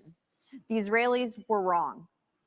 In our country, the FBI director told the Senate panel just yesterday that he sees, quote, blinking red lights everywhere, and that the threat level has, quote, gone to a whole nother level since October 7th. Which of the threats facing our country do you worry could blindside us? What worries me and what keeps me up at night is what happens between now and Election Day while Joe Biden's in office. That's what worries me more than anything else. But I'll tell you that America right now is acting like it's September 10th. We better remember what September 12th felt like, because it only takes one. And whether you're looking at open borders that are allowing people to come in, Iran knows the easiest way to get to America is through the southern border, and we're not doing anything to stop it. We've got to get the foreign infiltration out of our country, whether it's in our schools, whether it's on our social media, whether it's we need to stop all foreign lobbying that's happening to members of Congress, and we need to start securing America again. Until we do that, we are going to be at threats. We've got to look at Iran, China, and Russia want to destroy the West. We have to start acting strong again. We've got to start protecting Americans. Right now, Americans don't feel protected, and we're not doing anything to strengthen it. So Joe Biden continues to be a problem. That'll change on Election Day. Governor DeSantis. If China invades Taiwan, would you send American troops, as President Biden has said he would do? We will be able to deter that from happening. I think that's the important thing. We need a strategy of denial so that we're deterring Xi's ambitions. What if it doesn't work? It's going to work. Taiwan's an ally. We have longstanding American policy, and you know how that's done, and we will follow that. But here's the thing. Taiwan is important not just because of semiconductors. It's important because if China is able to break out of this first island chain, they're going to be able to dominate commerce in the entire Indo-Pacific. They will use that to export authoritarianism all around the world, including here in the United States. You look at some of these guys, actually some of them that are supporting Nikki on Wall Street, they grovel to China. Anytime something happens, they got to go do that. So they already exert a huge amount of authority over this country. It will get a lot worse. So deterring China's ambitions is the #1 national security task that I will do as president, and we will succeed. The 21st century needs to be an American century. We cannot let it be a Chinese century. Mr. Ramaswamy, I think we need to be I'll be clear on the same issue, if I may. I'm coming to you next on Taiwan. You said, if you want to stop Xi from invading Taiwan, quote, let's open a branch of the NRA in Taiwan and put an AR-15 in the hands of every family and train them how to use it. That will give Xi a taste of American exceptionalism, end quote. The National Police in Taiwan announced a zero-gun policy last year. Is this a serious policy proposal? And if it isn't, why do you keep repeating it? Well, it's part of a broader deterrence strategy. And so I think I'm going to respectfully disagree with Ron here. I think the next U.S. president needs to be crystal clear that at least for the foreseeable future, the U.S. will absolutely defend Taiwan. And it is with that clarity that we actually achieve deterrence. But I have a broader strategy than that. We need to get on side in our relationship with India, take it to the next level. India has to be able to block the Andaman Sea, which is where China gets most of its Middle Eastern oil supplies. That's critical. I also do believe the Second Amendment is a critical way of preventing foreign autocrats from being able to. It's worked in America. Why wouldn't it work in Taiwan? So it is part of a broader strategy. But I do think that we need to be specific about our deterrence strategy, or else Xi Jinping is just encroaching by the day. And the reason why we're not doing it for China, I want to be crystal clear, is because we're scared. Why are we scared? Because we depend on them for our modern way of life. Why do we depend on them for our modern way of life? It's because Nikki Haley's latest friends like Larry Fink have created commingled economies with BlackRock telling Exxon and Chevron they can't drill here, while being a shareholder of PetroChina, not applying those same constraints in China. So it is our economic dependence on China that makes us scared. If that were a Russian spy balloon, we'd have shot it down in an instant. If that were a Russian spy base in Cuba, we'd be actually going hard on them instead of turning the other way as we are with China. So it comes back down to that economic dependence. We cannot depend on them for our pharmaceuticals, our semiconductors, and people have been lied to for a long time. Our own military, the F-35 jets that we make in this country, depend on China, and it's going to take an outsider to fix that broken establishment. Thank you, Mr. Ramaswamy. Ambassador Haley, would you like to respond? I mean, when it comes to China and Taiwan, the one way that we keep China from going into Taiwan is, one, make sure that we win in Ukraine, that we protect our friends, but also let China know that they'll be hell to pay if they go into Taiwan. They need to know that there is going to be a force that's going to go against them. And they need to know it's not just going to be the United States. That is why we need to build our partnerships with India, with South Korea, with Japan, with the Philippines, with Australia. We need to start pulling that alliance together. And the first way we do that is we need to make sure that on day one, we look at the fact, if China pulled the rug out from under us tomorrow, would we be ready? Think about what happened during COVID. Everybody told you to wear a mask. They were made in China. Everybody told you to take a COVID test. They were made in China. Everybody went and, I mean, everything that happened, if you go to the drugstore, all those medicines are made in China. We have to make sure that we are not relying on China for anything related to our national security, which means let's start focusing on doing deals with our friends now. Thank you, Ambassador. Governor Christie, I'd like you to weigh in on that. And do you think arming every family in Taiwan with an AR-15 is a plausible policy? You know, I don't think we have constitutional authority over Taiwan to give them a Second Amendment. I think they can only do that for themselves. But look, I want to be really clear. Once again, I want to play the role of actually answering your question, which is if China went after Taiwan, you're absolutely right. I would, as president, have us go militarily and defend them. Secondly, I'm not afraid, based upon those economic relationships, to do that, because these economic relationships mean nothing. Nothing. If what's going to happen is that China is going to come and act in that region of the world however they see fit. It's not right. And I'll say this about what I heard from Nikki earlier. She said that Donald Trump was good on trade. He wasn't. And the proof that he wasn't good on trade with China is that all he did was impose tariffs, which raised the prices for every American. You want to know what has contributed to inflation in this country? Yes, it's more government spending. Yes, it's the fact that we're printing too much money. Absolutely. But it is also the increase in prices that were driven by Donald Trump's tariffs. And one last thing.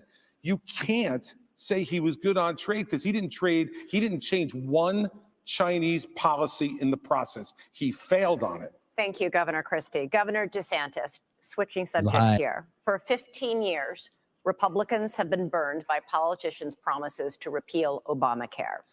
Trump repeatedly promised to replace it with, quote, something terrific, but failed to propose anything. You're now promising something better, but Florida has more uninsured people than almost any other state. Why should Americans trust you more than any other Republicans who've disappointed them on this issue? Well, I think we have millions of Americans who do not have access to affordable health care. And it's not just getting some type of card and Medicaid, because a lot of times they don't even get access to doctors. You actually get access to care. The other thing is we have millions and millions of people who don't have access to good doctors and good hospitals. Florida did not expand Obamacare. I think the states that did that, I think are struggling financially. So that, yes, we declined to do that. And I don't think that that was the right policy to do. But we are going to go after the cost. You're paying too much for everything. We've actually addressed this in Florida in some ways, but you need price transparency. You need to hold the pharmaceuticals accountable. You need to hold big insurance and big government accountable. And we're going to get that done. I think it's very, very important economically. I think it's very, very important for the country that we get that done. Go ahead. Yeah, so I actually wanted to, this is a very personal issue to our family. I wanted to take actually a minute to recognize my wife who's here today. Badass surgeon. She did a bunch of cases with cancer survivors earlier today, flew here to be tonight. We'll be back at 7 a.m. in Columbus, Ohio tomorrow, taking care of those patients in the OR. And on the front lines of people who have actually not swallowed for years. And here's something that's awful that's happening in our healthcare system. They'll pay for anything like feeding tubes, doctors to be pill pushers, but for the procedures that can actually make these patients better, we have a broken healthcare system that doesn't pay for it. My wife, Apoorva, in many cases, does not get paid for those procedures. She does them anyway because it's the right thing to do. But that does not work system-wide. So here's the answer. We don't have a healthcare system in this country. We have a sick care system. We need to start having diverse insurance options in a competitive marketplace that cover actual health, preventative medicine, diet, exercise, lifestyle, and otherwise. And here's how we deliver that. End the antitrust exemptions for health insurance companies. That's where the competitive marketplace begins. That's crony capitalism, and that's the answer. Okay, through Operation Warp Speed, the Trump administration and private industry developed a COVID vaccine in record time.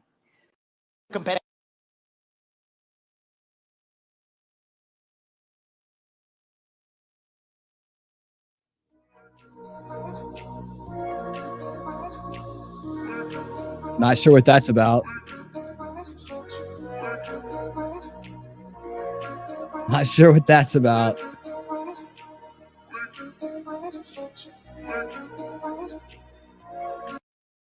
Not sure what that's about. Why did that go off the air like that? Why did that go off the air like that?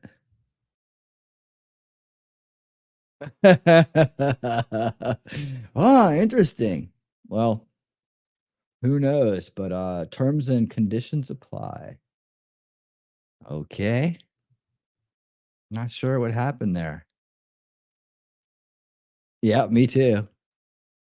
I don't know what they what in the why in the world did that happen? I don't know.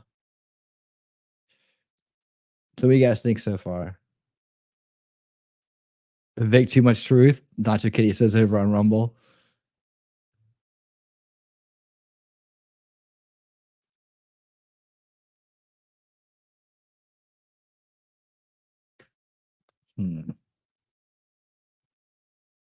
Interesting. Interesting indeed.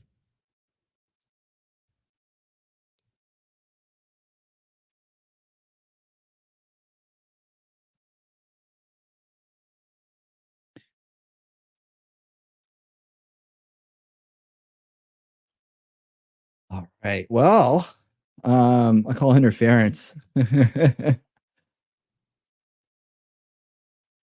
If the party finds out the RNC's fuckery, Ronald Romney's head might just roll. Maybe. I wonder how long it'll stay like this. Dun dun dun dun. Well, hang tight, guys. I'm sure it will come back. I'm sure we all know what's going on here. They just don't want that out. They don't want that out. It's like, well, who knows what he's going to say? Quick. Now, that's the amount of control that's going on in this world. I'll be a little bit conspiratorial here for a second, because it's a little too convenient that happens right when they're hitting that particular topic. Well, who knows? Maybe it saved me some hardship, but you know, everything happens for a reason, I guess. The truth, it's not easy to have to be on the side of truth in a world of deception. That's the truth. There you go. That's a fact, Jack. That's the fact. I'm trying to figure out if I can actually.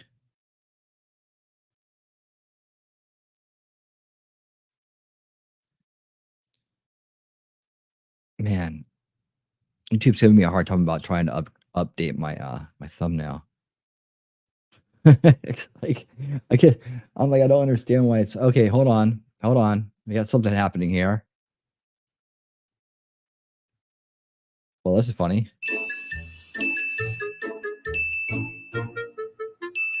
This is entertaining. Oh God. Text PIN to 80810 to get your. Well, that was entertaining. Everybody loves to see Joe Biden fall down. I was like, we talked about this today, man. What a time to be alive, man. We had the most embarrassing president in the history of the country, who has the fake moniker of being the most like a popular by vote or something like that, elected by the biggest vote total. That's embarrassing. But also that in Congress today, they're actually arguing about this whole men and women's sports issue. And I'm sitting there going, with all the things going on in the world, all the real threats coming at us, the fact that this is ever been considered, and that we're to the point now where we're forced to have to deal with this, is so ridiculous, and I understand it's an important issue because it's been forced on us, but how did it even get to the point where this was allowed to be an important issue? It's just, when you really think about it, not only is it frustrating, it's just astounding. It's just astounding that we've allowed our home, our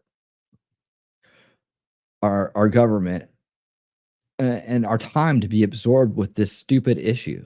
It's so nonsensical. It's very simple. Men play men's sports, women play women's sports, and there's no confusion about the two. All right?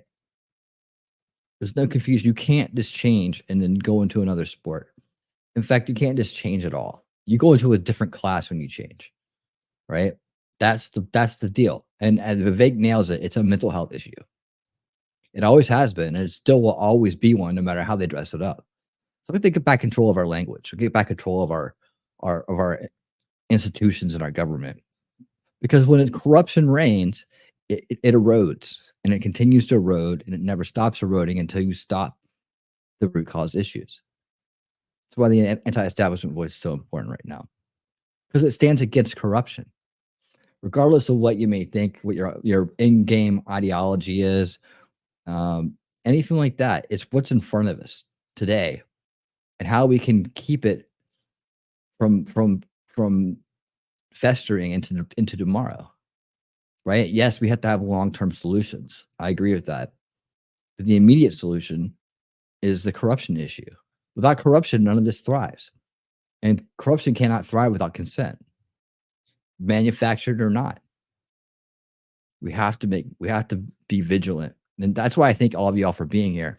All the ones out there who dedicate their time to solution-minded thinking, to understanding more and deeper, to coming in and getting together in groups like this and discussing things, right?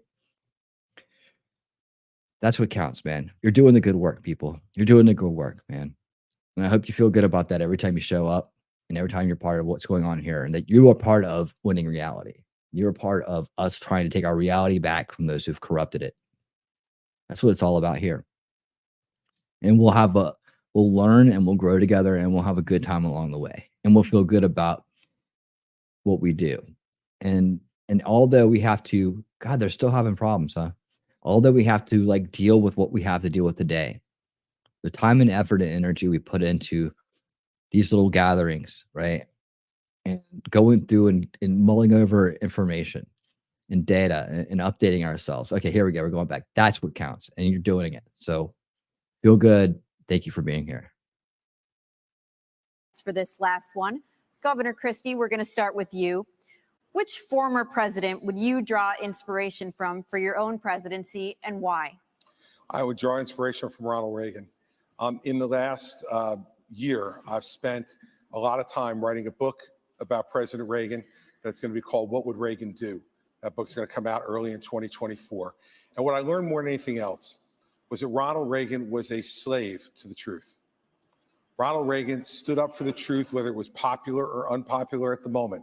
In 1964, he stood up against the John Birch Society when it was very unpopular to the party to do it, but he would not put up with our party standing for lies and deceit. The John Birch Society? That's the kind of president that I will be, and I would draw that inspiration. Yeah, I agree. From the 40th president of the United States. Yeah, that's your example. Standing up to the John Birch Society, who Well, I have exposed to say basically. too, I think George Washington, when you look at the responsibilities he had of how do you go and take on this great American experiment and make sure that the people are protected. And they always knew that government was intended to secure the rights and freedoms of the people. It was never meant to be all things to all people. And then you look at Abraham Lincoln and you look at the challenges and you look at the division that happened in our country and the ability to lead in spite of the loud noises and say, what will bring out the best in people to get us to go forward is always something that's important. And I think we need that now more than ever. Governor DeSantis. But you don't believe a word you said. Reagan, Washington, Lincoln, excellent. One of the guys I'll take inspiration from is Calvin Coolidge. Now, people don't talk about him a lot. He's one of the few presidents that got almost everything right. He understood the proper role of the federal government under the Constitution. We need to restore the U.S. Constitution as the centerpiece of our national life. And that requires a president who understands the original understanding of the Constitution, who has a good sense of the Bill of Rights, and who knows how we've gone off track with this massive fourth branch of government, this administrative state, which is imposing its will on us and is being weaponized against us. So Silent Cal knew the proper role of the federal government. The country was in great shape when he was president of the United States, and we can learn an awful lot from Calvin Coolidge. Over to you, Mr. Ramaswamy, to conclude our history lesson. Sure. Well, I will say Ron picked a president who was born on July 4th. I'll pick one who died on July 4th. It's Thomas Jefferson. Yeah. He was 33 years old when he wrote the Declaration of Independence. And you all are sitting on a swivel chair today. He invented the swivel chair while he was at it, while writing that Declaration of Independence. That's that founding spirit that we miss, that we're the pioneers, we're the explorers, the guy who sent them out on the Lewis and Clark expeditions. And I think a lot about what would Thomas Jefferson say to today's Republican Party. And I think one thing he'd remind us of, we haven't talked about it as much tonight, but I think it is one of the interesting ideological discussions we're having in our party is freedom of speech. You get to express your mind freely, no matter how heinous the opinion. Thomas Jefferson understood that. All right, He's an inspiration thank you, sir. Thank you, Mr. Ramaswamy. And believe it or not, it's time for closing statements. Governor Christie, would you like to begin? Sure, thank you. I want you all to kind of picture in your minds Election Day. You'll all be heading to the polls to vote. And that's something that Donald Trump will not be able to do, because he will be convicted of felonies before then, and his right to vote will be taken away. You know, look, here's the bottom line. You can boo about it all you like and continue to deny reality. But if we deny reality as a party, we're going to have 4 more years of Joe Biden. When my colleagues here raised their hands and said they would support him, even if he was a convicted felon, the bigger problem with it is they were confirming the lies he's told to the American people. If you're too timid to take on Trump, believe me, others will see that timidity. Xi, Putin, and the Ayatollah, the border crossers on the southern border, and the criminals in our streets will sense that timidity, and they'll take advantage of that failure of leadership. Yeah, we need to get back to an old American idea that every person is responsible for their own conduct, even a president. Even a governor. I'll be the kind of president who has the humility that knows that you work for the people. It's not the other way around. I will earn your trust. I want to earn your vote. Thank you, Governor Christie. Mr. Ramaswamy. Such a liar. I'll use this to just address a topic we didn't talk about tonight, but I think is one of the most important topics that needs to be discussed. That is this climate change agenda that is shackling this country like a set of handcuffs. I said it in the first debate, and I stand by it. The climate change agenda is a hoax because it has nothing to do with the climate. That's what we have to see. 98% reduction in the climate disaster-related deaths in the last century. 8 times as many people are going to die of cold temperatures this year than warm ones. Yet against that backdrop, there's an issue coming up in Iowa. It's core to Iowa farmers. I met Kim Junker, Kathy Stockdale, and other farmers who are about to have a carbon capture pipeline built across their land using eminent domain to do it. That's unconstitutional and it's wrong. And if you thought COVID was bad, what's coming with this climate agenda is far worse. We should not be bending the knee to this new religion. That is what it is. It is a substitute for a modern religion. We are flogging ourselves and losing our modern way of life, bowing to this new god of climate, and that will end on my watch. It's the most critical issue that's coming up. Thank you. Thank you very much. Our country is in chaos. We see it on the southern border. We see it on our streets in our cities. We see it on college campuses. We feel it with our economy, with inflation and with debt. And we feel it around the world with wars in Europe and within the Middle East. We have to stop the chaos, but you can't defeat Democrat chaos with Republican chaos. And that's what Donald Trump gives us. My approach is different. No drama, no vendettas, just no World whining. Economic Forum policies. I envision an America where we're protected from illegal immigration and Chinese infiltration. I envision an America where we unleash our economy and we reject socialism.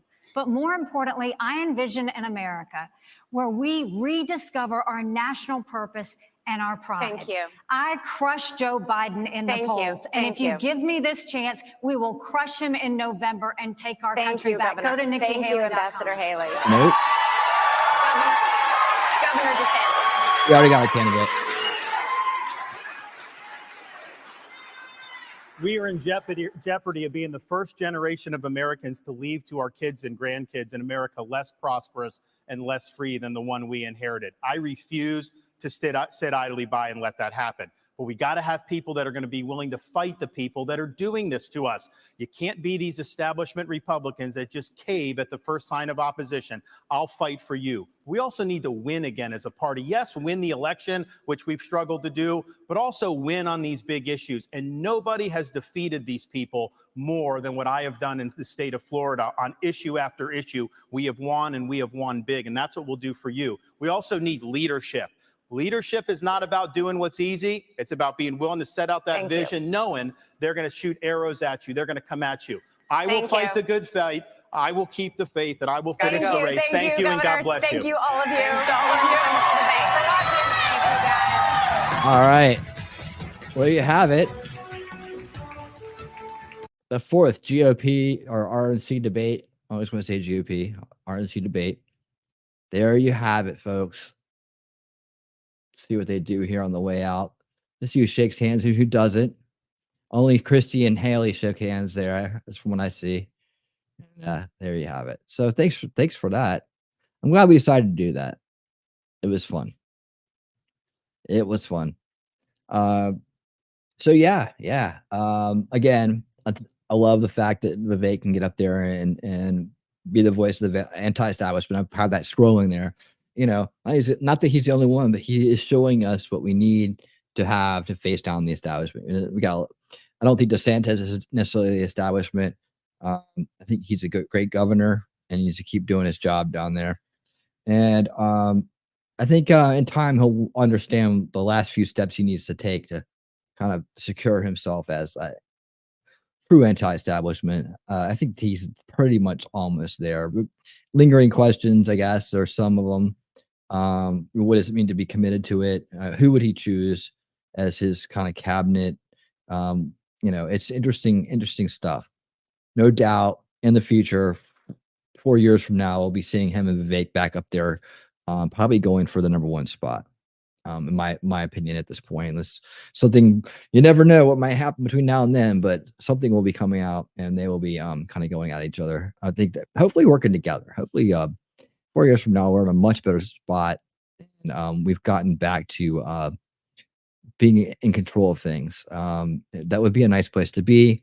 It'd be an even better place to be if we had more people from the other side waking up and getting through the veils of perception and understanding how the world really works, and joining us over here where we can see the light. We carry the light of truth, the real light of truth, and we do all we can every day to make the world a better place.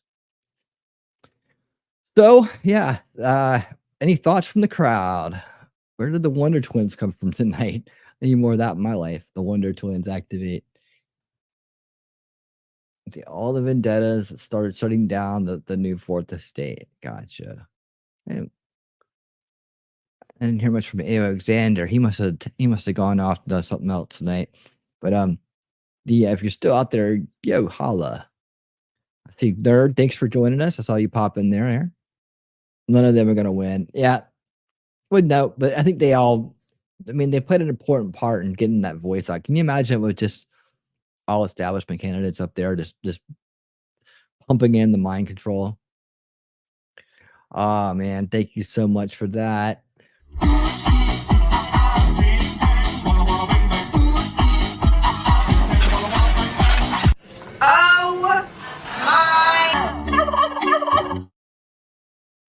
Shelly, thank you so much for the super chat. I appreciate that, and all the support you give the channel and myself every day. I appreciate it. Thanks for streaming this.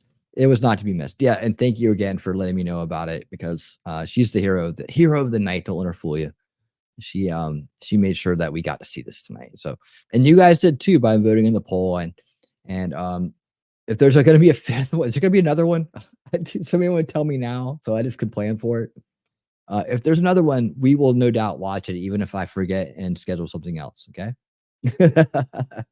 But next week we're going to be tackling. We're going to be getting back to the Open Conspiracies series, and we're going to be talking about what Davos, what the WEF, the World Economic Forum, has planned for us, and what came out of 2023, their last meeting in Davos. We're going to talk about that, what they have planned, how they're planning it. Then we're going to do some history. We're going to do a history lesson. I found a great channel that I've been enjoying watching. I think they do a great job in breaking down the history of things. And so we're going to talk about what globalization is and how many times it's actually been tried. This agenda going on right now, it's always trying. It's always trying to rear its ugly head. And it hasn't been the first time. And we'll talk about times that it's been implemented and failed, and as well as just understanding better history so that we have a better foundation to talk about the issues from. And then we're going to talk about who controls the world. And as the title says in the video, you won't believe this. I think this crowd would believe it. But we're going to talk about how they do it. All right. And then we're going to spin off into the new series that's going to be coming out on Monday evenings. And that's going to be a very interesting series. And it's going to spawn a lot of discussion. So, we're going to read. I'm not going to do the reading. It's going to be audible books. So you don't have to worry about that. It'll be nice and clear and done in an elegant voice. But we're going to do chapter by chapter of a new book, which I will. It just came out this month, actually, by a very astute researcher that is very on top of geopolitics and this global governance thing, right? So if you could tell, look at the thumbnail now before I get rid of it. I mean, I'm gonna try to get rid of it as soon as possible. I'm gonna switch it over to the GODB. I have to make a new one, but the GOP debate.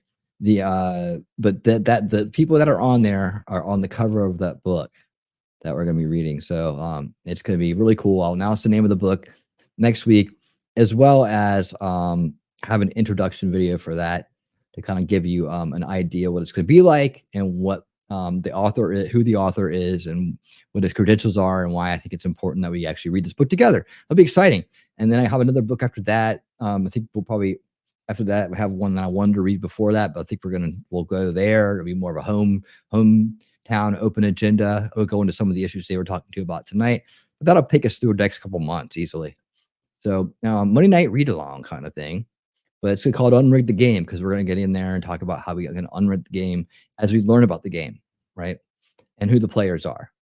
And your input will be key on this, right? Your input will be key. And then we'll continue this series into some of the actual nuts and bolts of the plans that they're implementing, with some more video content and some more discussion about that. We're going to talk about things like CBDCs, digital IDs, smart cities, and the 7-minute city thing, the 7-minute city idea, smart cities, and these small homes that they want us to live in, and these small on top of each other kind of communities, hybrid city type places, right? Crazy future, but it's not one that's out of control that we can't stop now.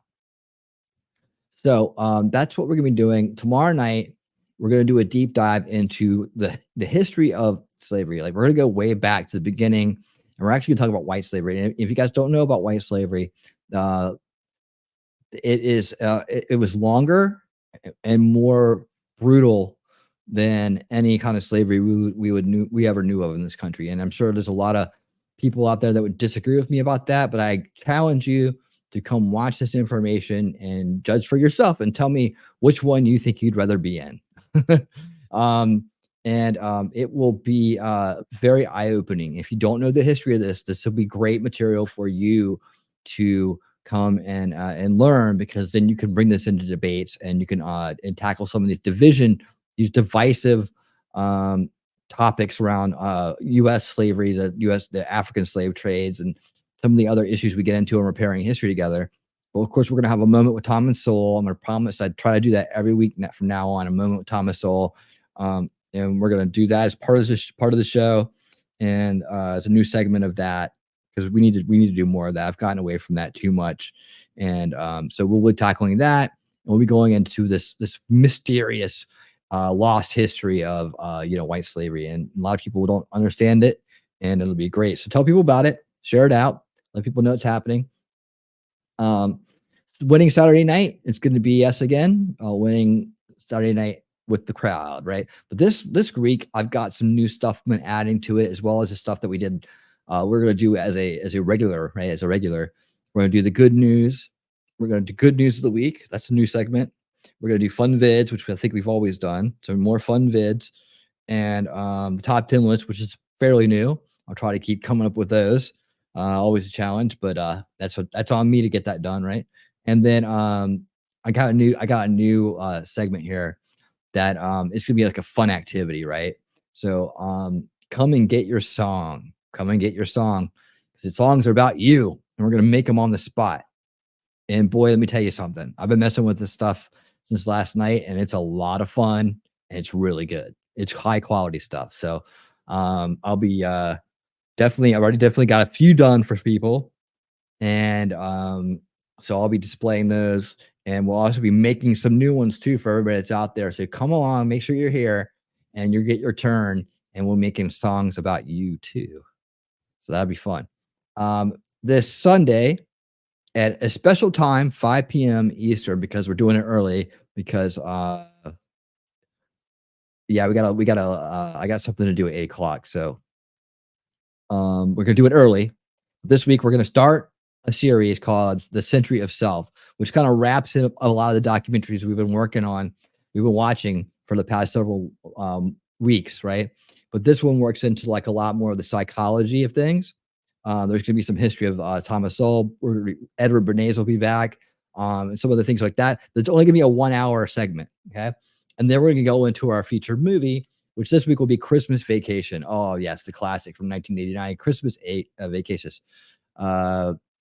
Hooded Jacob Pete says, does that something include a case of beer and the Eagles game? Well, you're half right.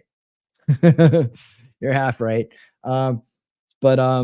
Yeah, so we'll be starting early this week, and that way more people will be able to join us for the show. And Christmas Vacation is a classic, and I can't wait to see it again. Lots of great one-liners, and of course we all love the Griswold family. So that'll be it. When this week is out, my weekly schedule, please check it out. The music at Grimm's Bar, the great Grimm's Bar, is in there. Always fun to listen to.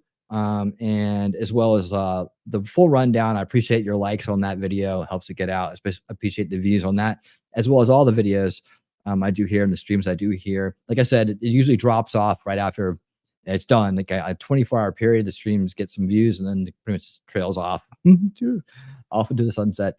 But that's okay. As long as you guys are getting the information, it's making its way out into the world.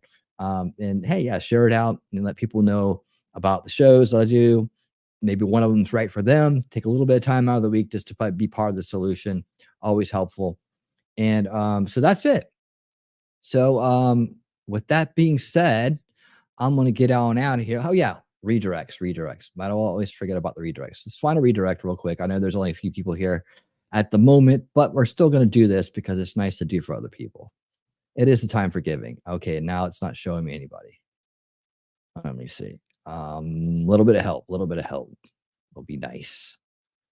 Okay. Yeah, it's not showing me anybody in the damn thing again. Thank you, YouTube. I'm just going to go ahead and do this.